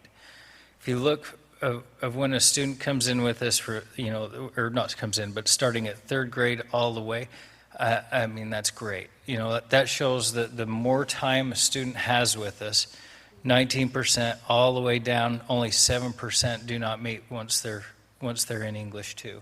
So we're doing great there. What I'm confused about is that this visual compared with the math, if we could go there. And then just looking at a snapshot of the red. So this doesn't really show that, a person with, a student with us from third grade into, algebra is, the green is smaller, again, we're not focusing on that, but just focusing on one snippet. It's, I guess, confusing to me why, I mean, I see that we've identified, but with the same administration, with the same standards, with that, of how these could be so different. That's, So it is very confusing, and I'll use an analogy that someone once used with me. So in reading, you can lean on some skills that you've developed a little bit longer. They work for you over time. And if in math, if you miss one skill, and that piece of the tower is missing, like in a Jenga tower, you are already more wobbly. So reading, you never let, it always builds on each other, always. And math does build on each other as well, but a single skill can cause the tower to tip differently. We also know that in the way that we measure application of math skills now is not just in a straightforward computation. Thank you. Like I don't just put the math problem out there. Students have to read. They have to read a story about math to make sense of it, and then apply the skills as well. So there's a different layer of integration of skills in math than there is in literacy. So you're right, it is inconsistent, and that's been, if I just name it as something frustrating, for our team, we're working really hard, and they will say, Gabby, you want to see the areas we need to improve? Look, for the very first time we can say, we've got some screeners of how they're progressing, and now we can get down to the standard level and find a trend in our system, so that is progress for us. But if one element, one skill in math is completely out of whack, you're continuing to try to teach the new skills while also bringing in those from behind. that makes so much sense. Thank you. Can I add two? Oh, I'm go ahead. sorry. I'm sorry. No, go ahead. I was just going to add two things. One, also in math, I think there was a recognition statewide that there were challenges in math. We certainly in listening sessions heard quality of resources to support math instruction in our district was challenging. And so two things have happened. One, this is the first year where there are math academies. We took 100% of our elementary teachers through math academies, so just building on that really good, solid professional learning. The expectation is we would see growth over time in math performance, but also, Gabby, the board, you adopted Bluebonnet math curriculum last year. That curriculum won't fully be implemented until 26, 27. So anything you want to hit there? Yeah, just the idea that even when we adopted, explained some things in our conversations around wanted teachers to have the foundational learning in math in order to have a really high quality resource that you'll use with Fidelity. If you don't have the thinking developed, then it really doesn't matter what's in front of you on quality implementation. So what we've done is they've had the professional learning in the math academies, and now both our instructional coach, our campus leaders, and our curriculum team are going into professional learning communities and are doing what we call lesson internalization with Bluebonnet modules all throughout the year. So we will implement I'll just throw out a second grade module this year, even though full implementation is not until 26, 27, but our coordinator and coaches go in with a team on one second grade module during the school year, really get the teachers prepared for it, and then we implement it. And so this year, to Melinda's point, yes, we've had foundational training, and we think we're seeing some positive impacts. Still need to see quite a bit more, but we are seeing positive. We're doing intensive support throughout the year on implementation so that when we have full rollout next year, we expect to see even a greater degree of impact because the rigor is so much higher in that resource. So I don't know if that directly answered your question, but we have a heavy support plan in place. We have pulled some, I'd call them daily fluency and numeracy practices that are already embedded into our curriculum documents that come directly from Bluebonnet. So we're practicing throughout the year so that we're more prepared for a full implementation. Yeah, I have, I guess, an added question or another question. So I think back to an elementary school that we visited that had wind time, and I thought it was just incredible how they had the differentiated learning during that wind time. And so they had people who are, exceeding expectations or masters, kind of learning together for an hour and that sort of thing. I wonder if our students that do not meet, if they're getting those opportunities, or if these teachers, or if our teachers are just having to try to go back and help these kids that missed, some of them that missed a certain, a certain lesson. I mean, I can only imagine, I can't imagine how that happens when a student misses that, how it affects them throughout. And so can they even, during that wind time, I wonder if they would have opportunities to maybe even go in the students in the other grade, or I just wonder what kind of opportunities our students are getting for that differentiated learning, and how difficult this must be for our teachers to try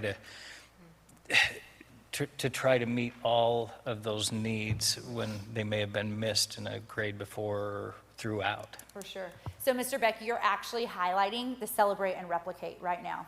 So when you just said, what are the opportunities in that block of time? So the way we schedule our intervention matters. And we also have to have the precision and diagnostic for teachers to be able to do that. And so the reality that we've moved to this benchmarking system in tandem with our screener should give us more precise information about where every single student's gaps are in their learning. So we know which piece of that tower is leaning and can address there. So you just spoke to what our replicating practices is all about. And it is hard, but our teachers have to have the right information in order to be able to do that. And I feel more confident than ever that they have the information. Now we have to support them in using the information, and that happens in those PLC cycles.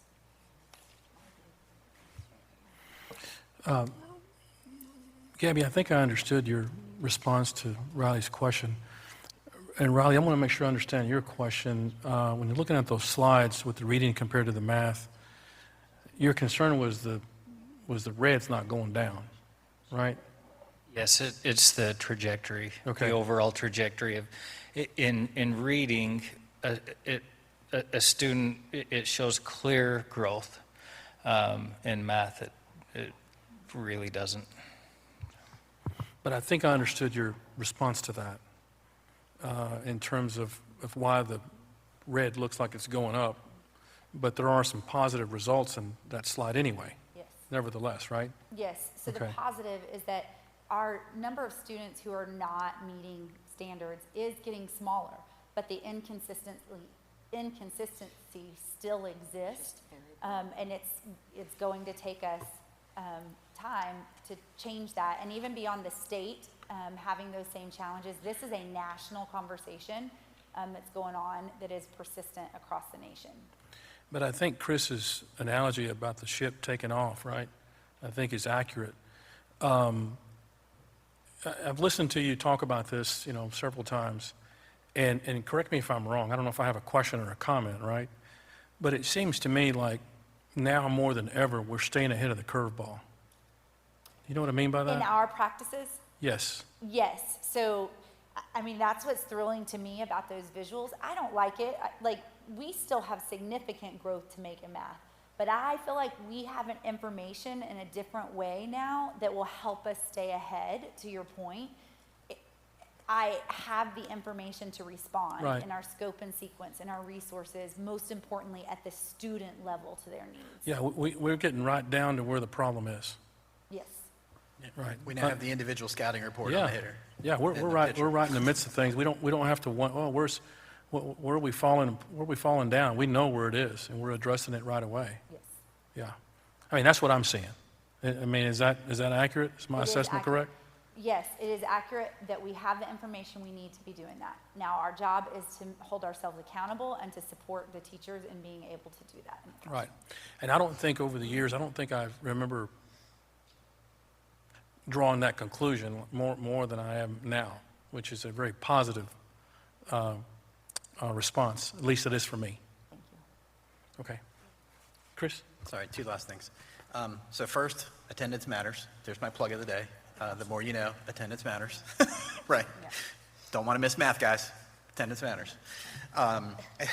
Second thing, right, so to our prior conversation in the workshop, right, so as we looked at instructional coaching model, as we look at intervention model, right, I mean, this is what everything that we've been talking about right here, right, and everything that we're talking about there fits in together. And we got to make sure that we keep everything aligned and moving in the direction so that ship doesn't go back the other direction. So, all right. I'm done. Anyone else? Thank you, Gabby. Thank you. All right, moving on to 5C, Unlimited Tax School Building and Refunding Bonds, Series 2026. Dr. Golden?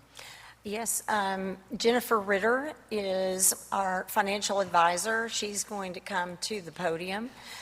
We're here to talk about bond refunding.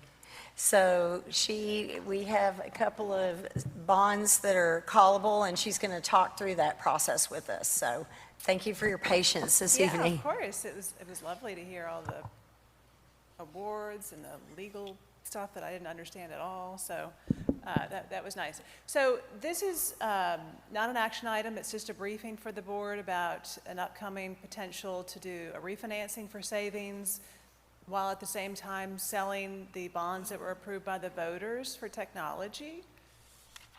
So obviously in November you had $6 million approved for the technology devices. The voters were told that would be paid out over 5 years. So that works kind of well with the refunding that we're going to talk about here in a minute.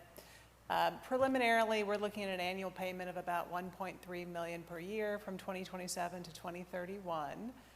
And then by doing this over the 5-year period, I know you still potentially have plans down the road at some future date for potentially another bond election. By paying this off within a short period of time, that doesn't really impact future capacity should you decide that you want to ask the voters again for additional projects. But what we can do with any authorized voter bond, we can sell that in conjunction with a refunding. This board has been very good about asking when there's an opportunity to save on interest rates through a refinancing. And we haven't been able to tell you that there's an opportunity to do it for the last couple of years, but you are coming up on some call dates. In fact, you have one that became callable, but was relatively small. Last year, that's your 2015 bonds. You also have some 2016 bonds that become callable here in just a few days. And then you have another bond series, the 2017, that becomes callable in August. So 2 of them are what we would consider to be currently callable under IRS rules. The IRS says that to do what we call a tax-exempt refinancing, it has to be within 90 days of the call date. So that would apply to the 2015 series and the 2016 series. Those are relatively small. Between the 2 of them, it's not much more than, I think it's 5 to 10 million, somewhere in that range. The 17 series, you've got about 65 million outstanding on that one. So that's actually a pretty big one, but it's not currently eligible. So what we were thinking, instead of, you could do those all together as one bond issuance, but again, we couldn't do it until August of this year.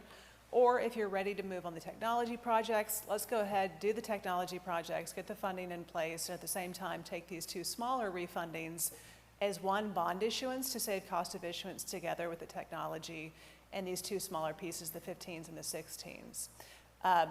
Currently, there's good savings on those. The Fed obviously met not that long, was it last week? The Fed came out last Wednesday, didn't make any changes in terms of interest rates. The president has talked about appointing a new Fed chair, so there's lots of movement happening in terms of global financial markets, the bond market in general. The response to that from the bond market, at least on our side of the bond market, in the last few days was that short-term rates came down, so not long borrowing, short borrowing, and the long-term rates went up. So that actually plays quite well into this because, again, it's 5 years for the technology, and the refundings themselves are only 6 years together. So this is a 6-year issuance. So it really is at the sweet spot of that yield curve if you can go ahead and take advantage of those. The idea would be that these 2 would share cost of issuance between the refunding and the new money. So essentially, you're basically getting to do the technology bonds for free on the cost of issuance. Again, all that $6 million will go directly to technology because the refunding will be absorbing most of those costs of issuance. And then we can come back in the summer when those 17 bonds become eligible. At that point, we'll know what your certified values are. We'll know potentially if you want to go back to the voters at some point for a new bond. We can structure all of that around it with that larger 17 bond series in the summer without waiting to see what happens in the market and potentially losing savings, at least 2 smaller bonds that we know currently are generating savings. So this allows you to move forward. Your alternative, again, would be to wait and do everything next summer. The problem a little bit with waiting is that every other school district essentially wants to sell in the summer because you're receiving certified values on July 31st of each year. So people will kind of rush out, especially with some new state laws. They'll rush out and sort of sell around that end of July, early August period to be able to sort of maximize what they can do going forward. So by not being in that glut of issuance in the summer, going ahead and getting this bond issue out of the way, I think it does benefit you. It gets more eyes on the Belton ISD bond issue. More attention means potentially more competition and lower interest rates. So that would be our recommendation, is to go ahead and move forward and then come back, see where the market is. You don't have to take advantage of the 17 this year if you didn't want to. If it moved away from you, you could wait until next year or some point in the future to do it. But go ahead and let's take the savings that we have and lock in low interest rates as well for the technology bonds. So that would be our recommendation. I also wanted to point out, because this question has come up from this board on multiple occasions, how are we doing in terms of refinancings? Essentially, when there's a refinancing out there, we don't, for example, this 2015 bond has been callable for a year now, but we haven't exercised it because the savings have been so low. So we want to wait and group these together when there's a good opportunity. So we're not going to do it just because it's there, but when there's an opportunity to actually have meaningful savings for the district, that's when this board has taken advantage. And as you can see here, over the last 10 years, y'all have saved the taxpayers in that bottom line there, $15 million in direct issuance, direct interest savings to the taxpayers of Belton. So that's over a period of multiple years. It's not $14 or $15 million a year, but it is a $15 million savings directly to the taxpayers. So here's just a little outline. It's too small for me to see on my screen, but I've got it here as well, of what the refunding looks like. You can see the savings are somewhat minimal on this one, about $50,000 to $60,000 a year. That's with conservative rates. We hopefully will be larger than that when all is said and done. And then the timeline here, just to briefly kind of wrap this up, is it's a little bit off because we were meeting last week, but nonetheless, this briefing is taking place tonight. We had the rating call with Standard & Poor's to get your bond rating looked at. You have to do that every time we sell bonds. Last week with the superintendent and your chief financial officer here. And then once we receive those ratings in early February, we have already received the permanent school fund guarantee from the state of Texas, so we have that AAA that we'll be able to attach to this. We plan to come back at your February 25th meeting, and that's when we'll have the bids from the underwriters in hand, and that's when the board will need to make a decision if you want to move forward or not. So nothing binding tonight. If the interest rates look good, if you want to move forward, we'll bring it back to you on your 25th meeting, and that's when you would basically sign on the dotted line and move forward. Assuming that we receive a good deal and you do want to move forward, March 24th would be the closing date. That's when the $6 million would be in the district's bank account, and you can start spending that money. So happy to answer any questions. Again, this is just a briefing to kind of get you all up to speed as to what the next steps are. Questions? Yeah. Friday? Yeah, I have a question. So if those three are tied in together, the one has to be amortized over 5 years, the technology bond, if I remember. And then the other two, can they remain? I don't know if there's still 7 years or 9 years or whatever. Will they? Excellent Do you see where I'm going? Yeah, that's correct. Yes, so we don't stretch out the term of the bond. So if it was going to pay off in 5 years or 10 years, it will still pay off in 5 years or 10 years. Those two combined, I think it's 5 years on one of them and then 6 years on the other. And so, sorry, I moved the wrong way. Too far. It's on here somewhere. I'm just going to stop. I'm gonna let someone who knows what they're doing handle it. There we go. Yeah, so this is on the far right-hand side here. That's the original amortization. It won't exceed when it would have paid off otherwise. So basically all we're doing is applying the lower interest rate to each maturity that would have paid otherwise. So it's exactly the same on the payoff date. You could choose to pay it off early through this process if you wanted to, but I don't see a benefit to you all to do so. But no, we're not changing the final maturity date. And if I understand it right, so the cost of issuance basically doesn't change by tying the three of them together. Correct. It's so small, it's minimal. I mean, there's minimum, well, anytime we do a bond issuance, there's minimum fees. There's the Attorney General's fee that his office charges to review these. There's the rating fee, there's underwriting. Some of those costs are our fee, bond counsel fee. Those are based upon minimums, and because this is a relatively small issue size, we're hitting most of the minimums, so there's really not any extra cost to lump those two together, which is why it makes sense to do it this way.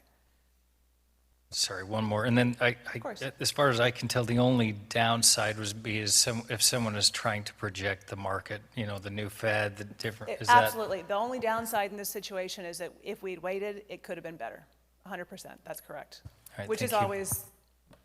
always out there. But when the bonds are currently callable, one downside of waiting, yes, it could be better, but the longer we wait when there are savings, every additional 6-month payment is higher than it would have been otherwise. So, excuse me, given that it's relatively small, I don't see a huge risk on this one to waiting. The bigger one being that 17 series, that'll be much more market sensitive because that one's generating anywhere between 5 million to 7 or 8 million in savings. So that one will be entirely very sensitive to where market movements are.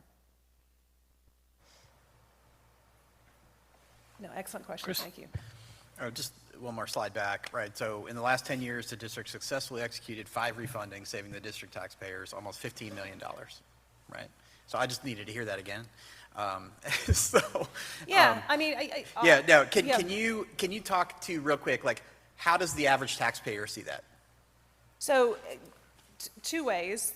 One, either their INS rate is lowered, or in your case, what it has meant is that you're able to go out and do new bond projects, new facilities, new buildings without a tax increase because you're managing the existing debt and paying it off when there's an opportunity for savings.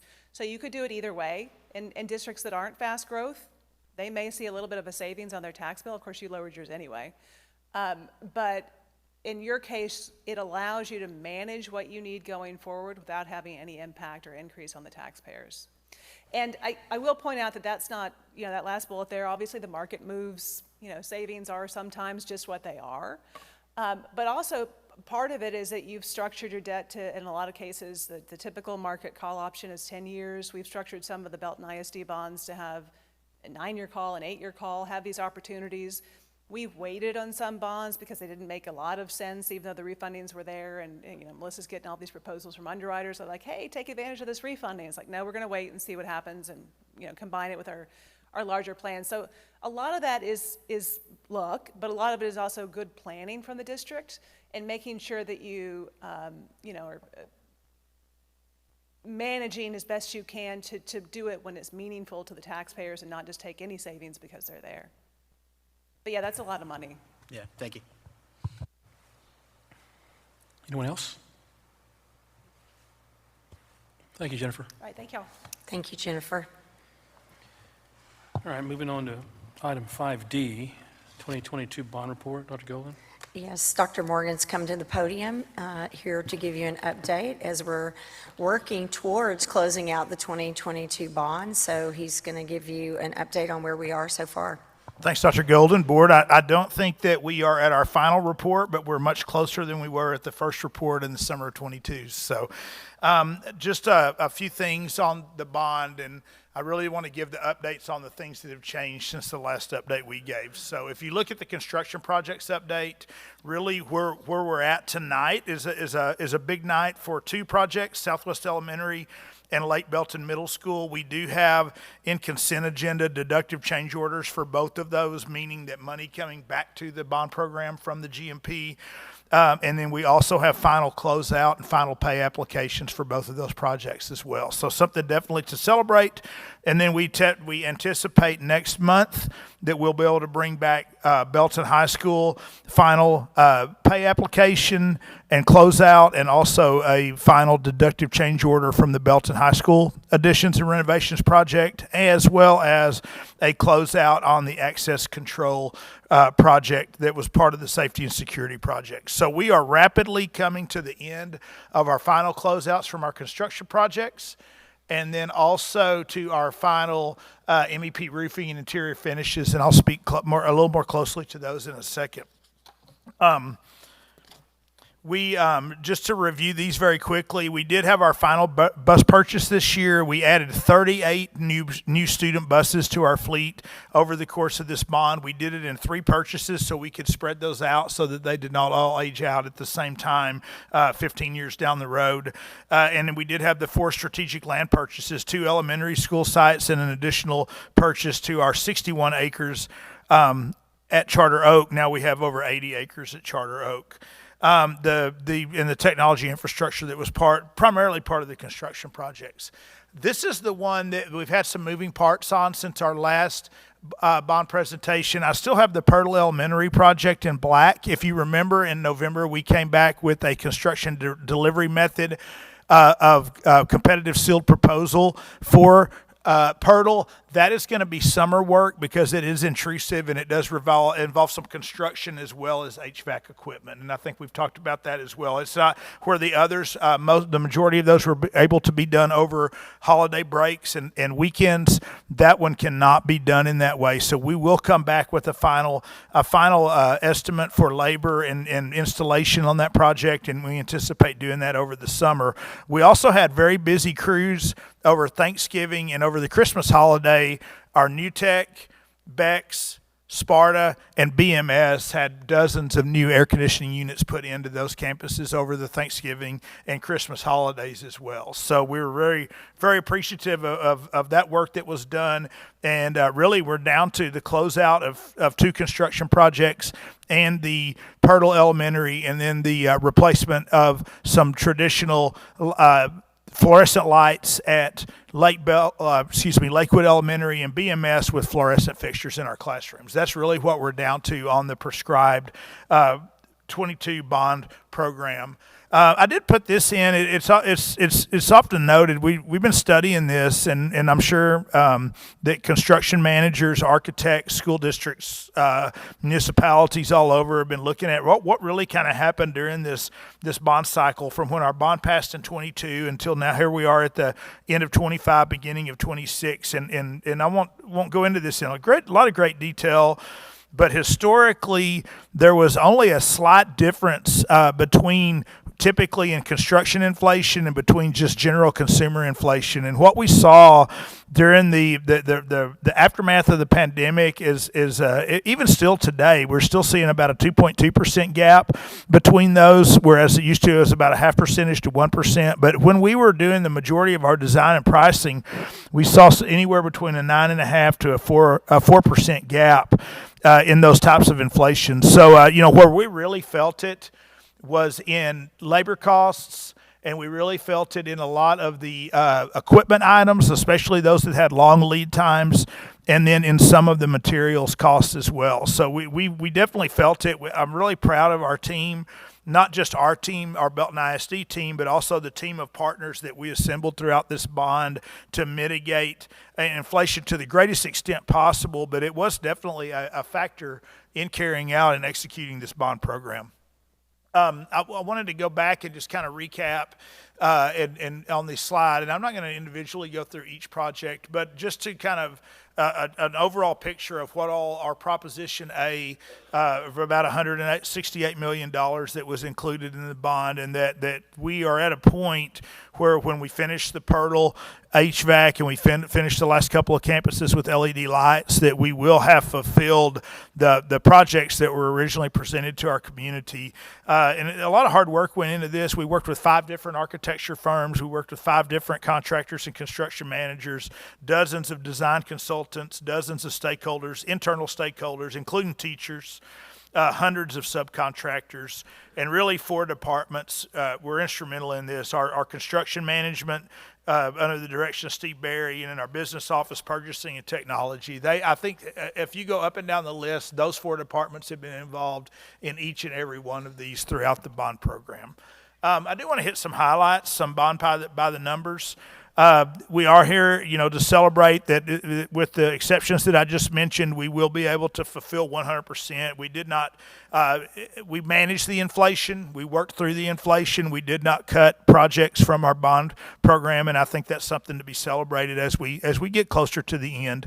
Right now, and we won't know for sure until a few things happen. We have to get the final closeouts for Belton High We have to see what the final project costs are for Pirtle, because it is one of the more extensive HVAC replacements in the bond program. And then we have to get settled up and find out what final interest earnings and arbitrage will be. But right now we're anticipating $4 million plus in bond savings. And I'll talk a little bit more about what goes into bond savings and what they can be used for in a second. This bond program added over 300,000 gross square feet of instructional space district-wide. We were able to fulfill a large portion of one of our bond promises to our community to take portables offline. So we took 18 portables offline. And also 50% of our campuses have received new HVAC equipment. And that if you look at that, and not counting new facilities, so not counting Hubbard Branch, Burrell, Delta, over 345 new HVAC units were installed. So we've replaced 345 HVAC units in this. So let's talk about closeouts and about anticipated savings. And we've talked early on when we were approving GMPs. We talked about what happens at the end of that guaranteed maximum price process. And so in closeout savings, it's the money that comes back to Belton ISD that was unspent in the projects is one way, and that's through owner contingencies, allowances, some of the safety nets that were built into some of the construction contracts, and then if the money wasn't spent, the money comes back to us. Also, liquidated damages. We did have a couple of projects that we were able to, because of contractual obligations, we're able to get some liquidated damages back at the end of the project. We did partner, all of our partners, we challenged them constantly throughout the design and construction process that if there was an area where we could get quality, but we could value engineer and save money on the back end, that we were constantly looking to value engineer throughout the process from various, whether it was a change in design, change in equipment, change in sequencing, whatever that meant. If there were ways to save money in the projects, we were looking for that. And then also our purchasing department, conservative estimates in our FF&E, furnishers, fixtures, and equipment planning, but I believe every one of our projects that had an FF&E budget, our FF&E expenditures came in less than what we budgeted for by far. So those are some of the ways that we've seen money come back. And then additionally, interest earnings. Whenever you do a bond of this length and this proportion, some interest is generated on the funds prior to them being spent. You're just capped by the federal government on how much interest you can get back off those funds, which is an arbitrage, is a whole separate conversation. So, in a general rule, and Brandon might could help us with it, or Jeff, but I'm not an expert in arbitrage, but I do know that it is going to impact the total amount of interest earnings that come back to our bond program. I do know, what will you look at in bond savings? What can you spend those on? And there's kind of a general rule. It's the same purpose rule under Texas law and how bonds are set up and how propositions are set up. And that means basically you're explicitly authorized, or you can spend that money on projects that fit within the broad purpose of the proposition. So for us, that would be any type of additional renovations, any type of additional MEP, HVAC equipment, those sorts of things. Safety items were a prominent portion of this bond. We could use portions of this to expand on some of our safety needs, and also in planning and design can be used on those types of funds. What you can't use it for is cross it over the M&O wall and use it for things like salaries, benefits, programmatic costs, supplies, materials, those sorts of things, nor could you use it on any of those propositions that have to be listed out separately under Texas law around athletics, performing arts centers, natatoriums, or technology equipment. So in a nutshell, we can reinvest bond savings back into light programs from our Proposition A, but cannot reach out to things that would require a separate proposition or things that would be considered salary, payroll, or those types of expenses. And I know I hit that very quick and very excited about those things. And we will have a couple more updates before we're completely finished, but really excited about getting these last few programs. And I will say, one of the people we're thankful for too, on all of our big construction projects and all of our GMP projects, we also had an independent auditor that worked with us and our construction manager to make sure that we would be happy with the outcomes, and we would get what's due to us, and that our contractors would get what's due to them in the end as well. Any questions for Dr. Morgan? Comments? Oh.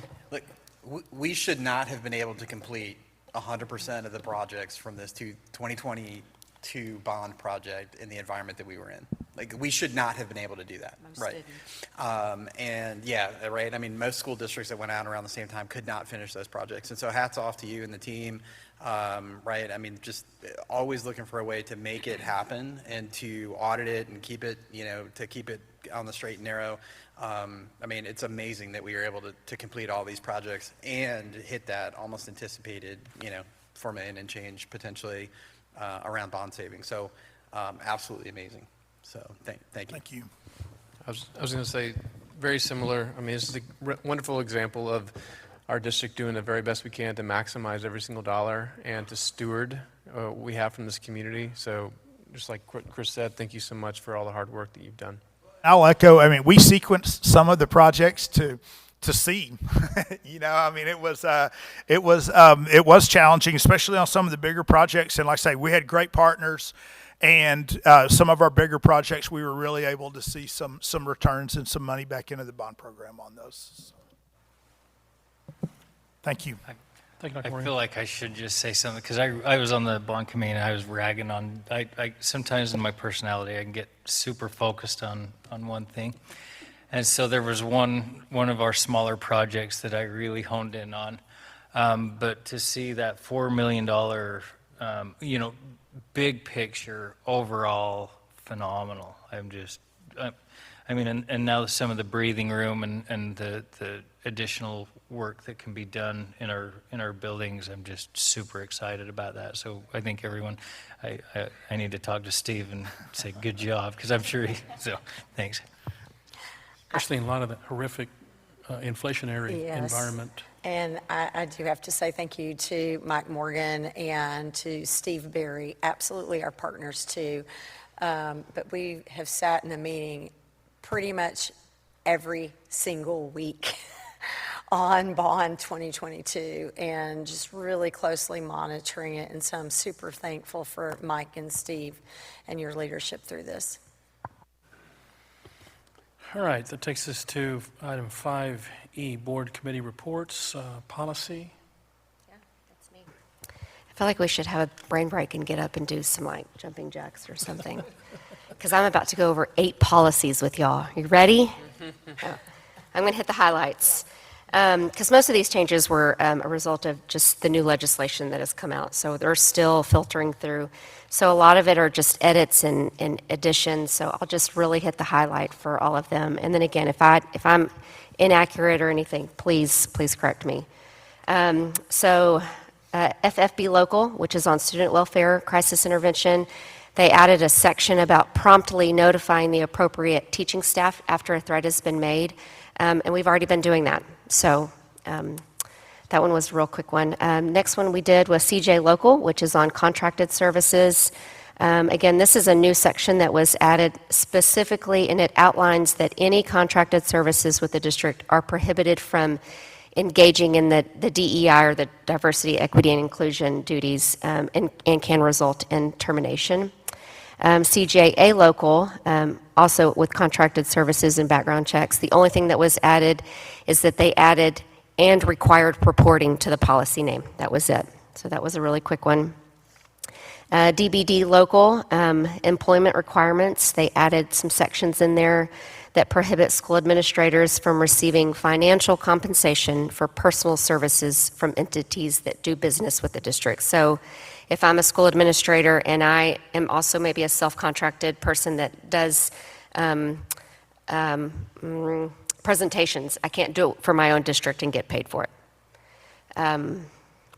Would you say that was correct, Dr. Golden, and how I explained that? Yes, or another school district or a partner that we are already doing business with can't pay us to then go into that organization and do services for that organization. Okay. All right. Thank you. DEC Local, which is on compensation and benefits, they added some specificity about how to compute the daily rate for teachers, counselors, and librarians, as well as some additions to the use of the FMLA and the notifications from employees. Again, I'm giving brief highlights, but they're the 8 policies that are in your consent agenda. DFBB local, which is on term contracts. This is a new section that was added under reasons for, to propose for non-renewal is for those who engage in instruction that's prohibited by law, as well as those who engage in those DEI duties that I mentioned before as prohibited by law. And then DH local on employee standards of context. It's all very similar language. They're just making sure that it's consistent across the board. But the similar language that they added in DH local was that there's an additional section on prohibiting employees from assisting any student in social transitioning as the term it's defined by law.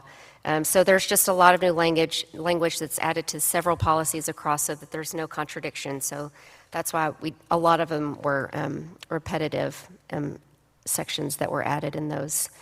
And then the last one we did was GF local, which is what on public complaints.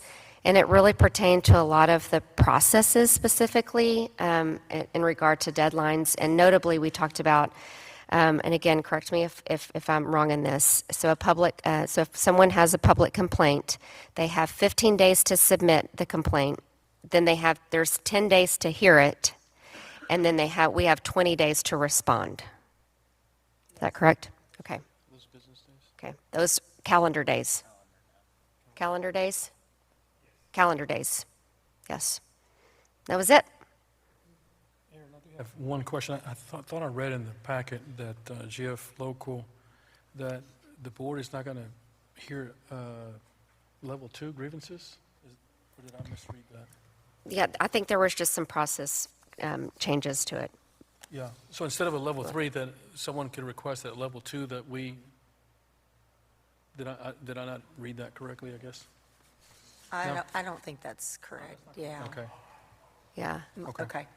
Thank you, Mike. I don't remember us talking about that part. Okay. But yeah, we'll follow up on that. Riley, anything to add? Okay, all right. Thank you, guys. Budget Committee. All right, here you go. If you attended the board workshop earlier, you got what we got. All right. If you attended and listened to Jennifer talk about the bond series, you got what we got. If you paid attention during the financial statement audit, you got what we got, right? So there's only one new thing. We talked about CV local and CH local. Those are not on the agenda for today. It's really about purchasing authority and making the policy language in line with the legal language, right? And so instead of having a value that we'll have to change every time like the law changes, we put a more generic value in there pointing to the legislative language. So it's not on your agenda. It's not on this time. It may come next time, but It'll go to policy. yeah. So coming your way, guys. That's it. Yeah. Thank you, gentlemen. Facilities. All right, facilities. Go to on the list real quick. Student staff technology refresh cycle. Technology came up. They gave us a timeline of how they're going to do it. Very good. They worked on it very hard. They did a good job of, because you can't replace it all at once. One, it's too expensive. Two, then that means everything's timing out at the same time. So they have it on a cycle that they've built. Also going to make some transitions, it looks like, in the next couple of years to some different platforms that will save the district money, give us some more uniformity across the district, and just kind of went through that. They've got a good plan, starting with the elementary schools, rolling through the high school, through the employee technology, doing away with some of the older technology. So they've got that. Next one was turf recommendation and timeline. That's one that we've been kicking around for a while. I'll address it real quick. So, we did, we've already talked about doing the revenue bond in order to replace the turf out there on the field. Here's where we're at on the turf. A few years ago, I don't remember when they changed the law, but a few years ago, we could have used the bond savings to do the turf. That's against the law now. We can't do that. So, we went out for a bond. It didn't pass. Here's the deal on the turf, though. We've gotten complaints from other schools. It has lived its life cycle. It's been taken care of, but it does have a life cycle like everything else, and it's become a safety issue. So it's going to have to be replaced. We don't have a choice anymore. So we can do a revenue bond on that, which we've discussed, which is the revenue taken from that facility pays for that. This will be the third that I know of revenue bond that's done in Belton Field. two others that I know of. Could have been some in the past before I was around, but two others. And it is exactly what it says. It's a revenue bond. So we just paid one off. We typically pay them off early, but it's the revenue that we take in from that facility goes to that facility. So we can't also take a revenue bond and then say, okay, but can we do something over at this? No. That facility only, it's very tied to it. Like again, a few years ago, we could have used the money from bond savings and replaced the turf. Can't do that anymore. It's a safety issue. Safety's first on our concern. We have had complaints from other coaches. If we were to try to extend it another year to see what happens, if somebody makes a complaint and if UIL was to come out and investigate it, they could shut that system down right there and say, you will not play on this field again. Then we're really into trouble. We don't know what we would do at that point.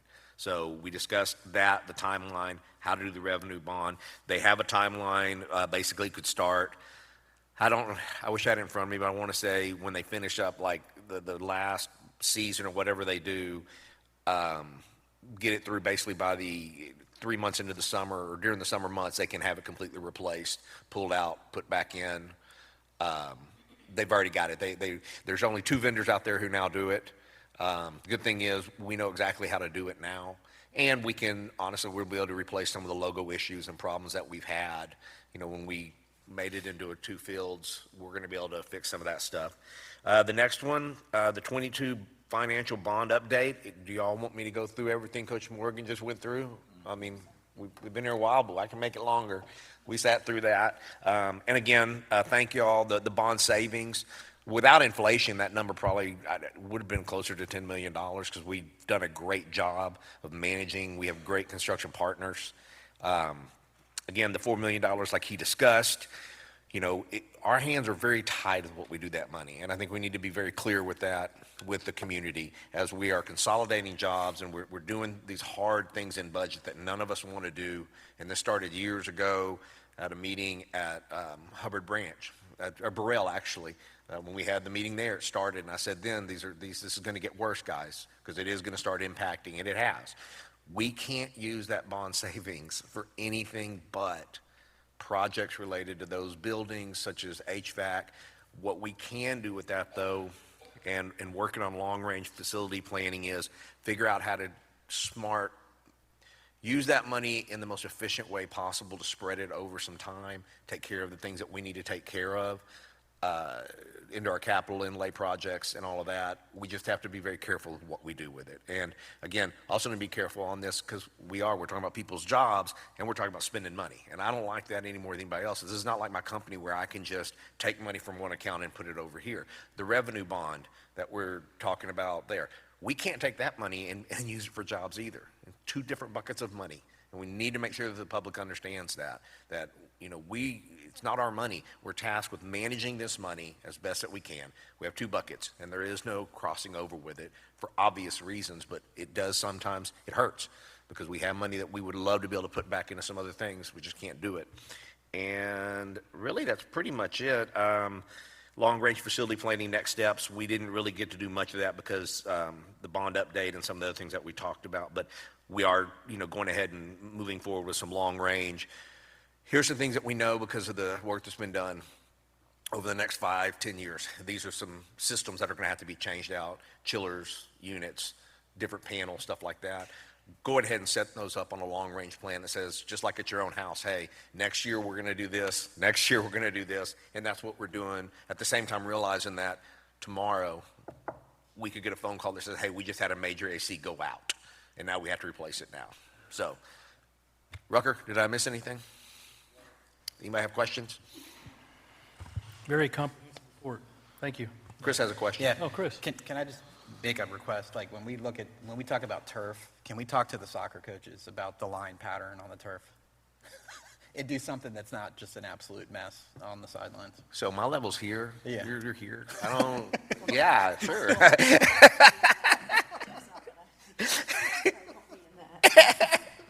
But yeah, go ahead.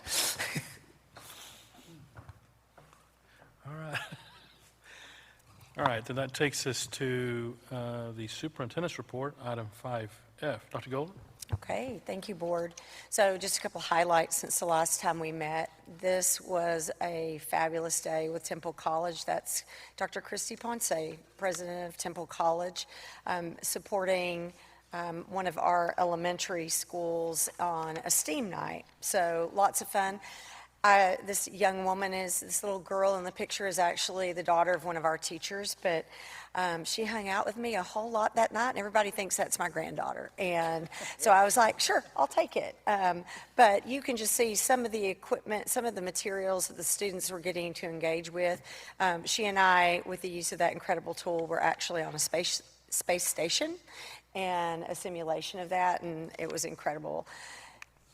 So jumping in, when we talked about our vision, and Aaron earlier talked about representation with strategic planning, deeply embedded in our vision is around each and every learner. And so this is just a snapshot from our Night of Champions basketball night. It was incredible. We have the best basketball coaches across our system.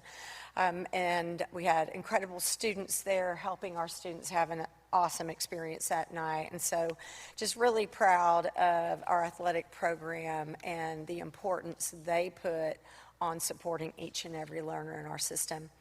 Community engagement is absolutely one of our priorities. It's a goal. It's one of our values. This is just a couple of quick examples. We've highlighted Temple College many times. We were there to celebrate their 100th anniversary and got to be a part of their ribbon cutting. They're an incredible partner for Belton ISD, and it was just an honor to get to speak at that and celebrate alongside them. The picture on the right that you see, that is from our Military Youth Ambassador Program. If you have never been to that day, we have got to get that on your calendar early enough. This is an incredible experience spearheaded by Dr. Spearman. We are working really hard. We want all of our campuses to be Purple Star designated campuses. I just spoke that into the universe, Cassandra. We are well on our way, and these are some of our military partners, but in the background there were students at tables from lots of campuses with military partners sitting at the table, and this program is all about how do we ensure our military connected students' needs are met in our system. So super proud of that work, Dr. Spearman. Also, talking about exceptional learning experiences, we have people like meteorologists that come to Charter Oak and just get kids excited. They learn, but they also get excited about potential future jobs. That's just one example of our community that pushes in and makes sure our kids are excited and have great experiences. And our own Rucker, did you judge the Pirtle Spelling Bee? I was a part of it, and it was a highlight I'm going to share in a little bit. It was amazing. Awesome. I'll let you share that. I will tell you, I've been a struggling student in spelling my entire life, so that intimidates me, and I'm super proud that you did that. We also had 8th grade tours of our CTE programs at all of our high schools, and just really appreciate the collaboration of our high schools and our middle schools. Really thinking about that transition from middle school to high school is so important. We've been working on improving that transition conversation, and we're just super excited our students had that day to explore. And then finally, as y'all know, we had a couple of days we missed of school because of ice. 3 days is a long time. That is never going to be my preference, but you can see these are the efforts that were still taking place Wednesday. And so while roads were drivable, our bus loops, our sidewalks, our parking lots were not. So we had an incredible crew out working to clear those, a great partnership from the city of Belton and the city of Temple. They were incredible partners. They were like, what do you need? I'd text a need and I would get done, like quickly. And so they were incredible partners. And so I'm really proud of our own team, but also proud of our partners in coming in and helping us get going. What I will note, a lot of questions that you may be receiving is, okay, we were out 3 days. Does that mean we have to make up those 3 days? So thanks to Gabby's work and the work of our DWIC committee, we actually had enough minutes built into this calendar that we will not be making up those 3 days. And so appreciate the extra minutes that were built into this calendar. But I do have the bad news of saying, if we have any more bad weather and we are delayed start or we miss a day, we, at that point, will be making up those days. So I am including beautiful, good weather in my prayers moving forward. And so with that, just want to say thank you to this incredible board. When the comment was made that last month it was board appreciation, I was like, wait, that's because we had to move the board meeting because of the weather. So I greatly appreciate that y'all allow me to do this job and to serve along with you. Thank you, ma'am. You're welcome. All right, moving forward to 5G, board highlights. I know there's been a lot of stuff going on. Anyone want to start us off? Rucker? It has been a busy time. I think, was it just yesterday we were at the Ag Barn? Is that right? So I got to go with Jeff and Dr. Golden to see some of the students preparing their animals for next week when they go show them at Cadence Bank Center. Some real specific chickens for some students, and then their pigs. And pretty cool just to see how hard all those students work taking care of the animals every single day, even if there's ice or not. So they've got to be out there and take care of them. Really great responsibility. A lot of basketball, soccer, tennis matches get to go to. Went to the parent-teacher organization leadership for all of our parents, a part of our PTOs across the district, and it just, a lot of credit goes to those parents who run and lead those organizations on every single one of our campuses. It really fills the heart of each campus, so thanks to every one of them. I got to go to the I-35 meeting at the Cadence Bank Center. I think Brandon was there and Dr. Morgan were both there to give our input. I know that's something we all hope that TxCOT will correct for our city, but also it affects our districts as well for our buses and everything too. Night of Champions, that was my first Night of Champions. And it's amazing just to see the inclusion and our student athletes that are there helping our students get to be a part of it. It's just a beautiful thing, and it just makes you proud to be a part of this district. So that was really, really cool. Love that. Got to go to the GT event at Chisholm Trail Elementary. Got to see some human chess. I was really hoping to play some human chess, but couldn't stick around. But it was really cool to see our GT program and the students across the district bring their board games that they'd put together. New Tech, got to see Miss Lieja get presented with State Teacher of the Year by the VFW and potentially for the national level. Big Red Heart Awards was last Friday, I think, and another first for me, and getting to see our teachers receive Big Red Heart Awards. And I was with Jennifer earlier, and I said, man, that was a lot. That was a lot of the day. And she said that was not even half of the day, and we do this, every other week? Is that right? You do that? So, and it's really a special time, not just for our teachers, but for our staff that work in our technology department who got some awards. It's really meaningful to see that other co-workers and staff have recommended them to get a Big Red Heart Award, and shows that we are all looking out for each other and to see those people who lead by example. And then the Pirtle Spelling Bee, I got to go last year, and I loved it so much. And Becky asked me to come back this year, and I got to be a judge. I was like a third or fourth judge, so I was like helping other people do it. But when I went last year, I think I may have told the story. There was a student, and when he got on stage, he was really, really nervous, and he couldn't even quite catch his breath. And another student came on stage, and she just put her arm around him and just calmed him down, and he got through it, and he did a good job.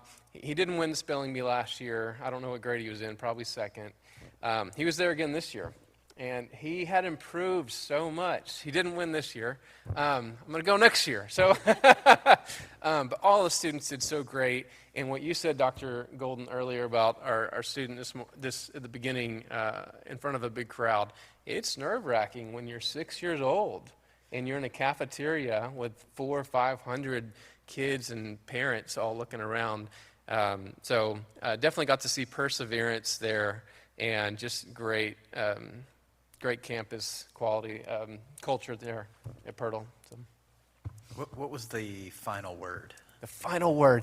You know what? I don't remember. Oh, come on. Maybe it was perseverance. Can you use it in a sentence? No, I can, yeah. Anyone else care to share? Chris? Yeah. Listen, if you haven't seen, any of the fine arts productions, you're missing out, right? So I want to plug a couple things that are coming up. So New Tech has got their show, The Bold, the Young, and the Murdered, coming up here, 5, 6, and 7. And BHS has got Seussical going on 6th, 7th, and 8th. So you can still catch those two. But man, if you missed out on The Wizard of Oz at Lake Belton High School, you missed out. I mean, you full on, they actually use the pit, full on orchestra, band, choir down in the pit, complete fine arts event, right? It was absolutely amazing. So, yeah, elementary schools, is top to bottom feeder pattern was in, right? Munchkin Land, we had a bunch of our elementary school kids in there. So, yeah, I mean, you seriously missed out. So make sure you catch those. Another event to highlight, there's a real old school college and higher education fair getting ready to go on. Hosted at Lake Belton High School on February 9th. There's a lot of folks coming out to that, like a lot of entities coming out to represent. It's going to be something for sure. Yeah, the PTSA put that on, and so that's going to be a great opportunity. So last thing, is going to take me a minute. I just want to focus on you guys for a second, right? So this is Board Appreciation Month, sort of belated. And so, Riley, I really appreciate the way that you are jumping in with both feet, right? And really trying to figure out, what is this monster, right? And try to get in here and really be a productive member of this team. Rucker, I really appreciate sort of the community connections and the community aspect that you bring to what we're doing. It's absolutely incredible to see that work in what we're trying to do from a district standpoint, right? So super complimentary. Aaron, so appreciative of your teaching background, the special education background, and the way that you bring that heart and exposure to what we're doing up here, I think makes all the difference in the world and continues to kind of keep that on the forefront. Manuel, I so appreciate your legal mindset. We saw it on display earlier, right? I mean, there's just something about it. I mean, I just love watching him work. So, but just the mindset that you bring to what we do, and the thought and viewpoint and the thoroughness, the way that you kind of attack that stuff, right? It's inspiring for me. So I really appreciate that. This guy, right? I really appreciate the partner on the budget committee. And, while he's the new guy, or one of the two new guys, right? That used to be my name for a long time. So, and, I really appreciate what Brandon's been able to bring to the table from a, public finance point of view, and from a, other, sort of board, public board experience standpoint. It's really been beneficial to the group. And Jeff, I really appreciate sort of what you bring from an experience standpoint as the elder of the board. I didn't say old guy, I said elder. The elder of the board, I really appreciate what you bring to the table from an insurance knowledge standpoint, right? I mean, that's kind of helped us on many occasions, and sort of your connections in other school boards around the place. So I think this is the best place to be. Like, I really value all of you and what you bring to the table. I wouldn't want to work with another team, and the folks that we've worked with, on prior boards here. Like, I really wouldn't want to work with a different group of people. And so thank you so much. That's my little bit of appreciation for you all during belated Appreciation Month. With that, I yield. Thank you, Chris. Anyone else? Jeff, I got to hear about the ag stuff. There's so much stuff going on. I'll reiterate what Chris said. One of the things that I've enjoyed in my time on the board is the fine art stuff. I think I've been lucky. I'm not a band person, but I've been lucky. I think I've made almost every fine arts event that we've ever put on, because they do such a great job. Everything from the film stuff that New Tech will do here at the end of the year. If you've never seen that, it's amazing. Just go to them. Just let Becca know. They'll do a will call thing for you there at the box office, so you can just pick up your tickets. They're wonderful to see. They are the hard work that goes into them, just like everything else. It's behind the scenes. We don't see what goes on. It's wonderful. So You've got this little kind of this time of year is when we hit a lot of these events, and you can go catch them. Wizard of Oz was unbelievable. Got to see Chris's kid running around in his boxer shorts. All the little, like I said, and the little kids, it was great. I think they all came from, was it Chisholm? I think it was Chisholm because is that the closest school? High Point, I'm sorry, it's High Point. And I was like, why, how did they choose that? Because I was actually looking for my nieces in there, and they're like, well, because it's right here and they could come. They did such a great job. So I recommend doing that. Got to see a couple of weeks ago, we had a big wrestling tournament at Lake Belton High School, which was wonderful. You know, that program hasn't been here that long, but it has been incredibly successful. I was a wrestler. I have a heart for it. It is now the fastest growing female sport in the state of Texas. And it is amazing, and they're mean. I mean, you have to be mean to be a wrestler, and they are mean. I really enjoyed watching that. I watched our kids. It was a great event. It was full. I mean, it was full. It went on for 3 days, and it was packed. So if you ever get a chance, he had mentioned, so next week is the livestock show, and it's just not a livestock show. So you know, you can go on to the Bell County Youth Fair and you can see the schedule of events. And if you go there, couple of quick things, dress appropriately. Don't wear open-toed shoes. You're walking around inside of a barn, y'all. You'll know which one kids are ours because they'll have plaques on their pins that say Belton ISD. You don't need to talk to the kids from the other schools. We're rooting for our kids. But go there, see the kids, and if you're not into livestock, now if you go there and see the kids, remember this, these are not pets. Don't touch the kids' animals. I know that sounds weird, but they're not going to tell you no. I'm telling you no. Don't touch their animals. They can touch them. They don't want you touching them. But there's also so much more that goes on there than that. Dr. Golden and I last year she went and saw the animals, but then we went back another time and saw what's called the ag projects, which are the mechanical projects. They build welders, they build trailers, they build things that cost $50,000 to $70,000, and they work on these all year long. And it used to just be they built barbecue pits. When I was in school, that was about as far as we could get, right? Not now. Now they build stuff that local construction companies will actually buy and put into their fleets, such as hydraulic trailers and stuff like that. So look at the list, find what you want to know, and when you go there, especially with the kids that have the projects, talk to them. They'll tell you all about it. You'll get to meet the people who work with them at the schools, and they have their list. It's really amazing to see the work that they put into it. So if animals aren't your thing, I get that, but get a chance to go up there and just see the kids and what they do, because it is amazing. I've always, I like the livestock part of it, but I also love the part where it's just the hard work they put in. And these projects go from here, they go to Houston. So these kids are about to start, just so y'all understand, it's just like everything else. These kids are about to start a 1-month trek of no sleep. They're never at home, and they're not in school. Because once it's called the season, once they start showing at Bell County, they leave from here, they go to San Antonio. They're in San Antonio for 3 to 5 days. They leave San Antonio, they go to San Angelo. From San Angelo, they go back to Austin. It is 3 weeks to a month where these ag teachers are hauling these kids and these animals and these projects. They're not sleeping. You get to come home for maybe a day. They change their clothes, they grab clothes, and then they're back out the door.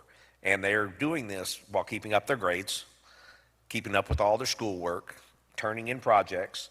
You know, they have to do it. It's not like they get an excuse for this. So this is the beginning for them. And they're also pleasant when it's all done, by the way. When kids haven't slept for about 3 weeks, they're real fun when they get back home. And so are the ag teachers. But go up there and meet them. Tell them thank you. The last thing, I missed Rucker, but I saw there, the Unified, I didn't want to say that one, but the Night of Champions.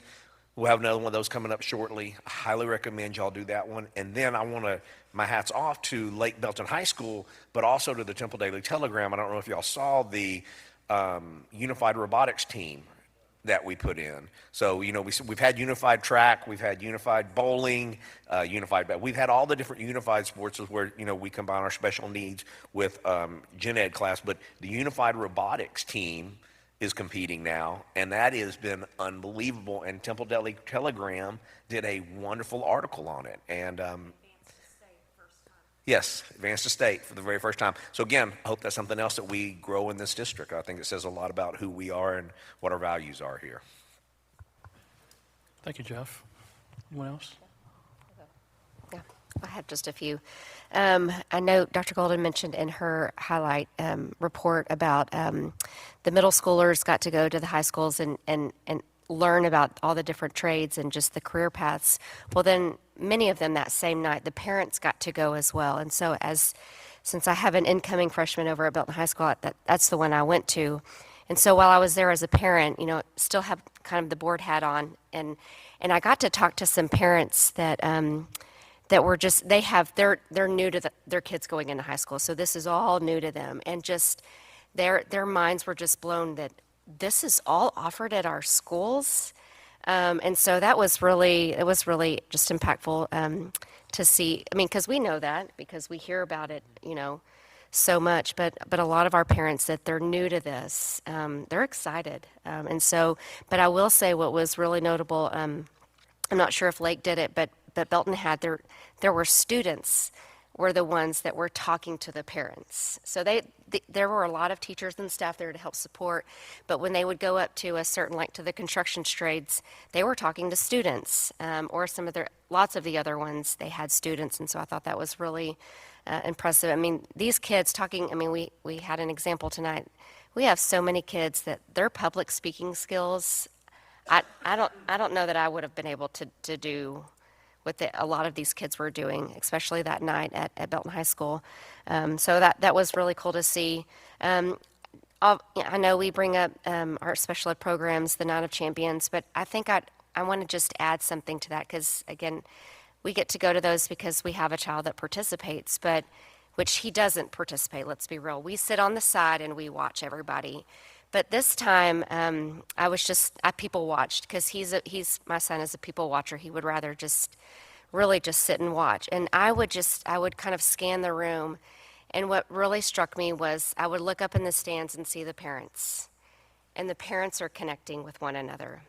And while it may be an hour of a respite time, it's an hour of respite time. And they're connecting with other parents, and they're building. And I think it would be safe to say we've probably have parents that have built friendships and relationships because of these nights, and that is incredibly important. So I think that is just, you can't even put a price on that value for our parents that participate in that. So, and then I'll just even end again with our special programs. The Parents as Partners, they had put on a class a couple of weeks ago on guardianship, which I know to some parents it's a little scary. It's not a fun topic to think about, to talk about. But I participated in that because again we have our son, we're actually going to have to start navigating that. But they brought in a local partner, they brought in a local attorney, and just did a phenomenal job of and it was, it wasn't as attended as well as they had hoped, and because it's not a fun topic, but it's a needed topic. It's critical for a lot of our parents to understand that may be a path that they may need to go down. But this attorney, just the way she spoke to us, put us at ease. She walked us through, step by step. If this is the way you're going to go, here's step one, here's step two.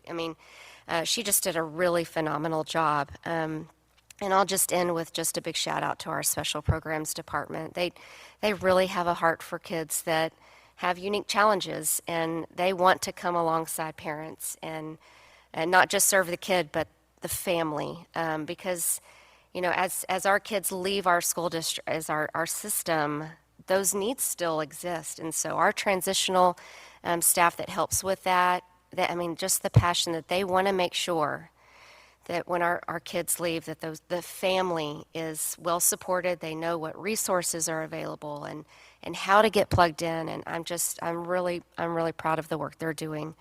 I really hope that more parents will kind of come along and understand that.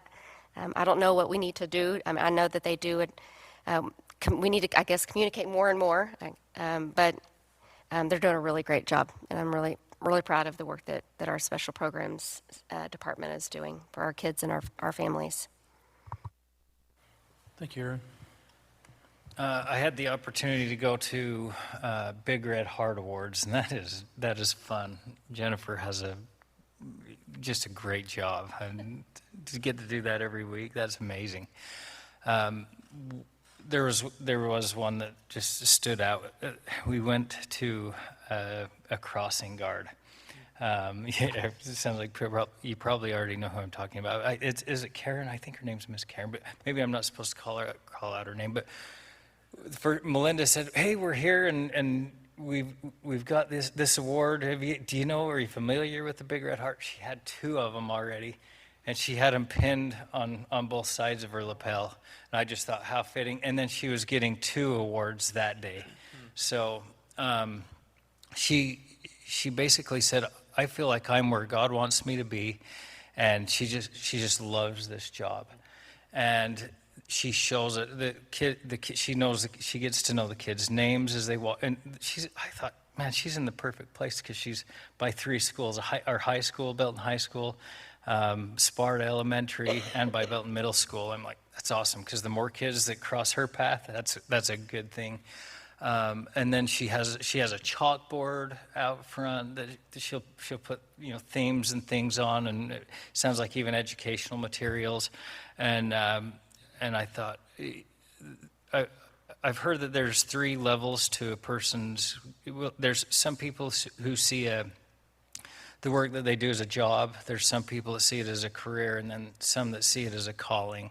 And she is one that just literally magnifies that job as a calling. So that was just phenomenal to see employees like that. And I know there's many, many more that like Jeff was talking about, FFA and construction. I mean, we have some, but such a blessing to be able to go and see, as board members, sometimes we see the negative a lot or hear that, but the Big Red Hearts was definitely a fun day.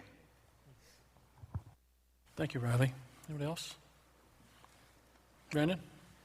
Yeah, I guess I will at least say that, Chris, we also appreciate you. The leadership and the enthusiasm you bring to the board is remarkable, and it's fun to serve on budget with you and fun to sit next to you up here.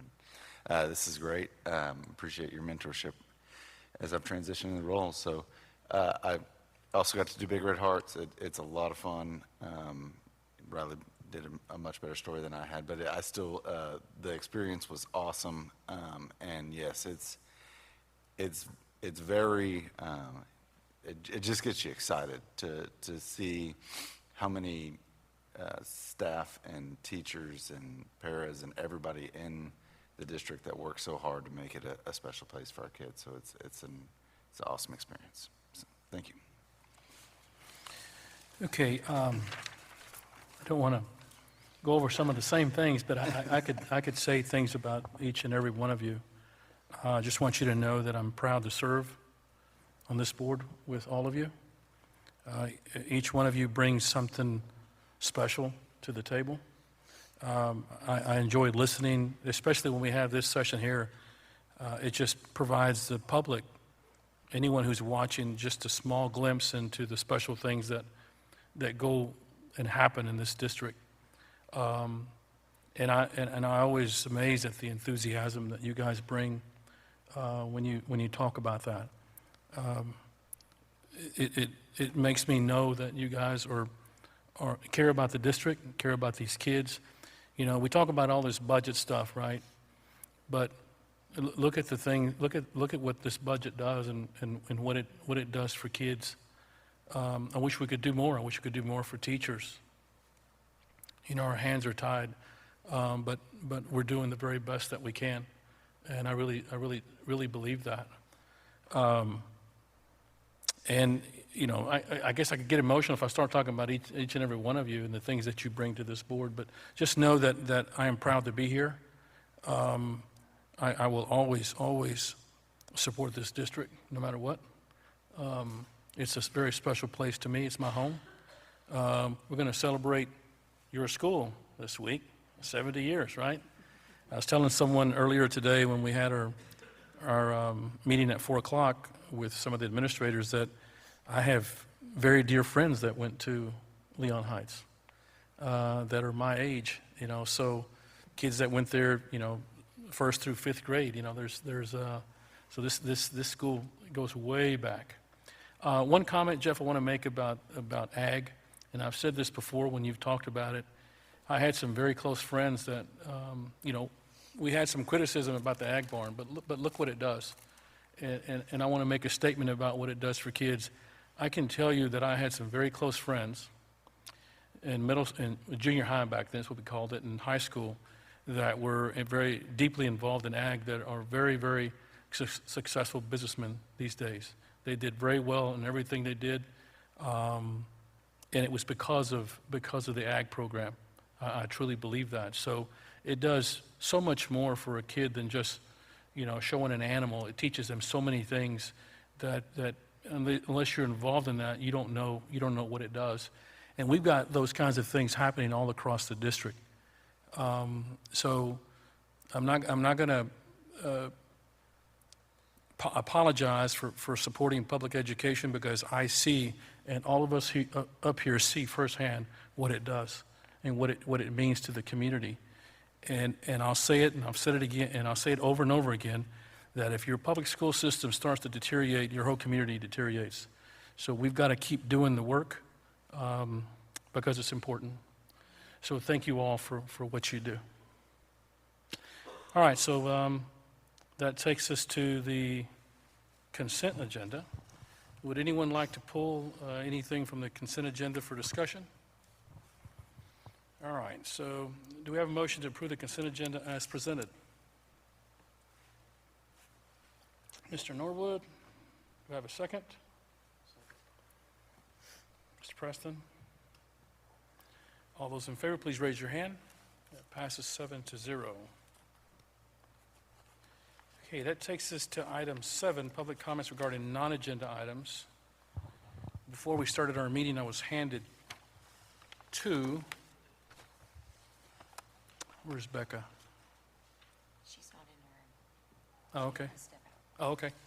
So I was handed 2. I don't think there's any more than this. I'm going to read something into the record here in just a moment, but I want to see if Robin Peoples. Okay, ma'am, if you'll just come up here. And then Jose Martinez. Okay.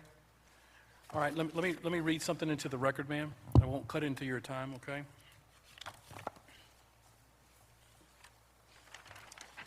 In order to comply with the Texas Open Meetings Act, the board may not respond to comments or otherwise discuss or act upon any issues that are not posted on the meeting agenda. Participants will be allotted 3 minutes for public comments regarding non-agenda items. We have a timer on the screen that allows your allotted time, and a sound will occur at the conclusion. Ma'am, if you'll just state your name and your city of residence, and you may begin. My name is Robin, and I live in Temple. Thank you for the opportunity to speak. I'm going to read so that I stay on time.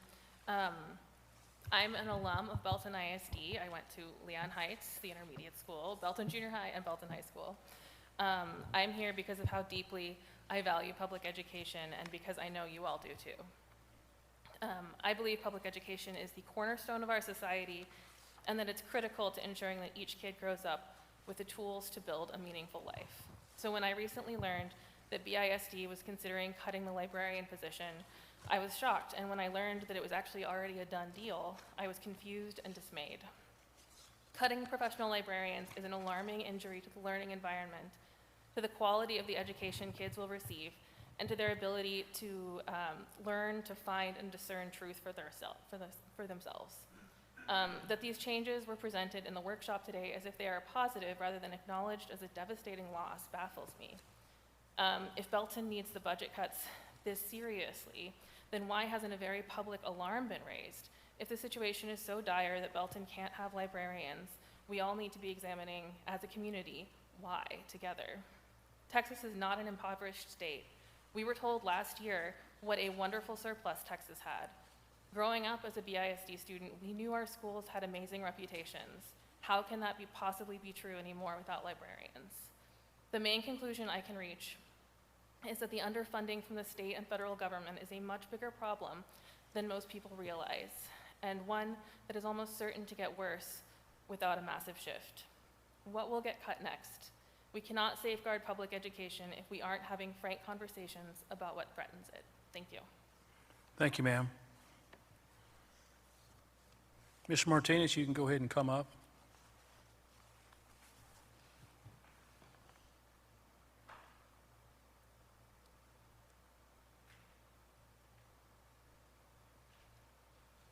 Sir, as you approach the podium, once you get up there, just, if you would, identify yourself and your city of residence.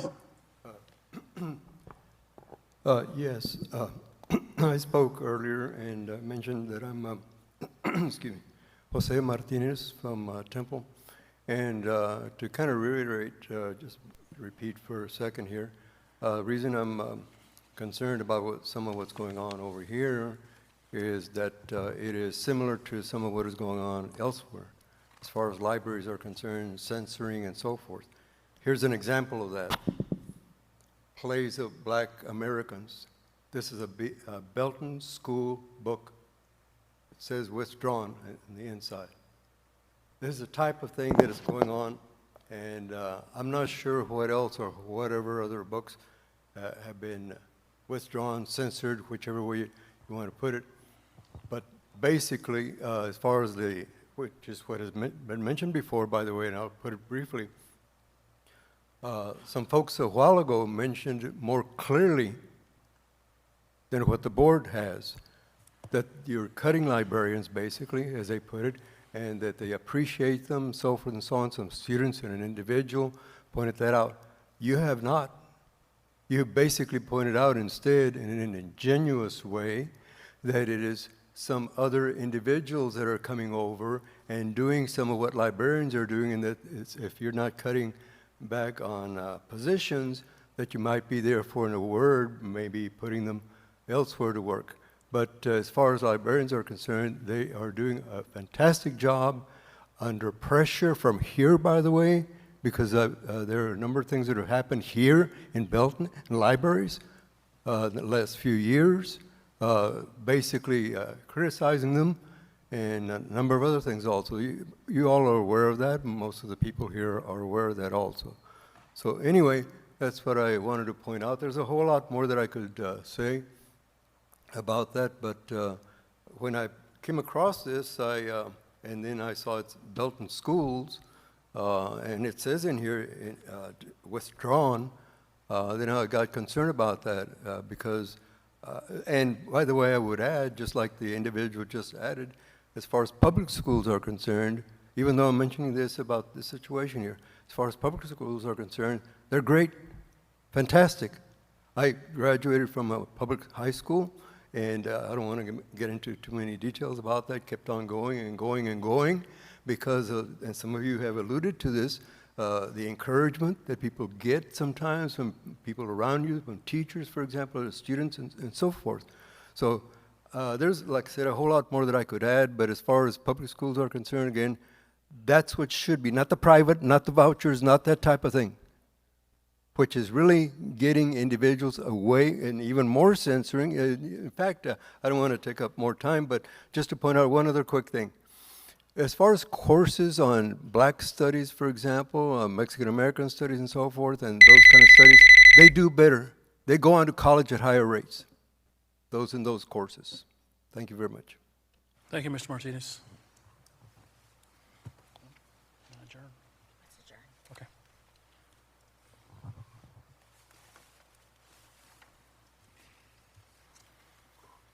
All right, that takes us down to item 10 on your agenda. All action items, reports, and consent items for this meeting have been addressed. There being no further business, this meeting is adjourned at 9:42 p.m.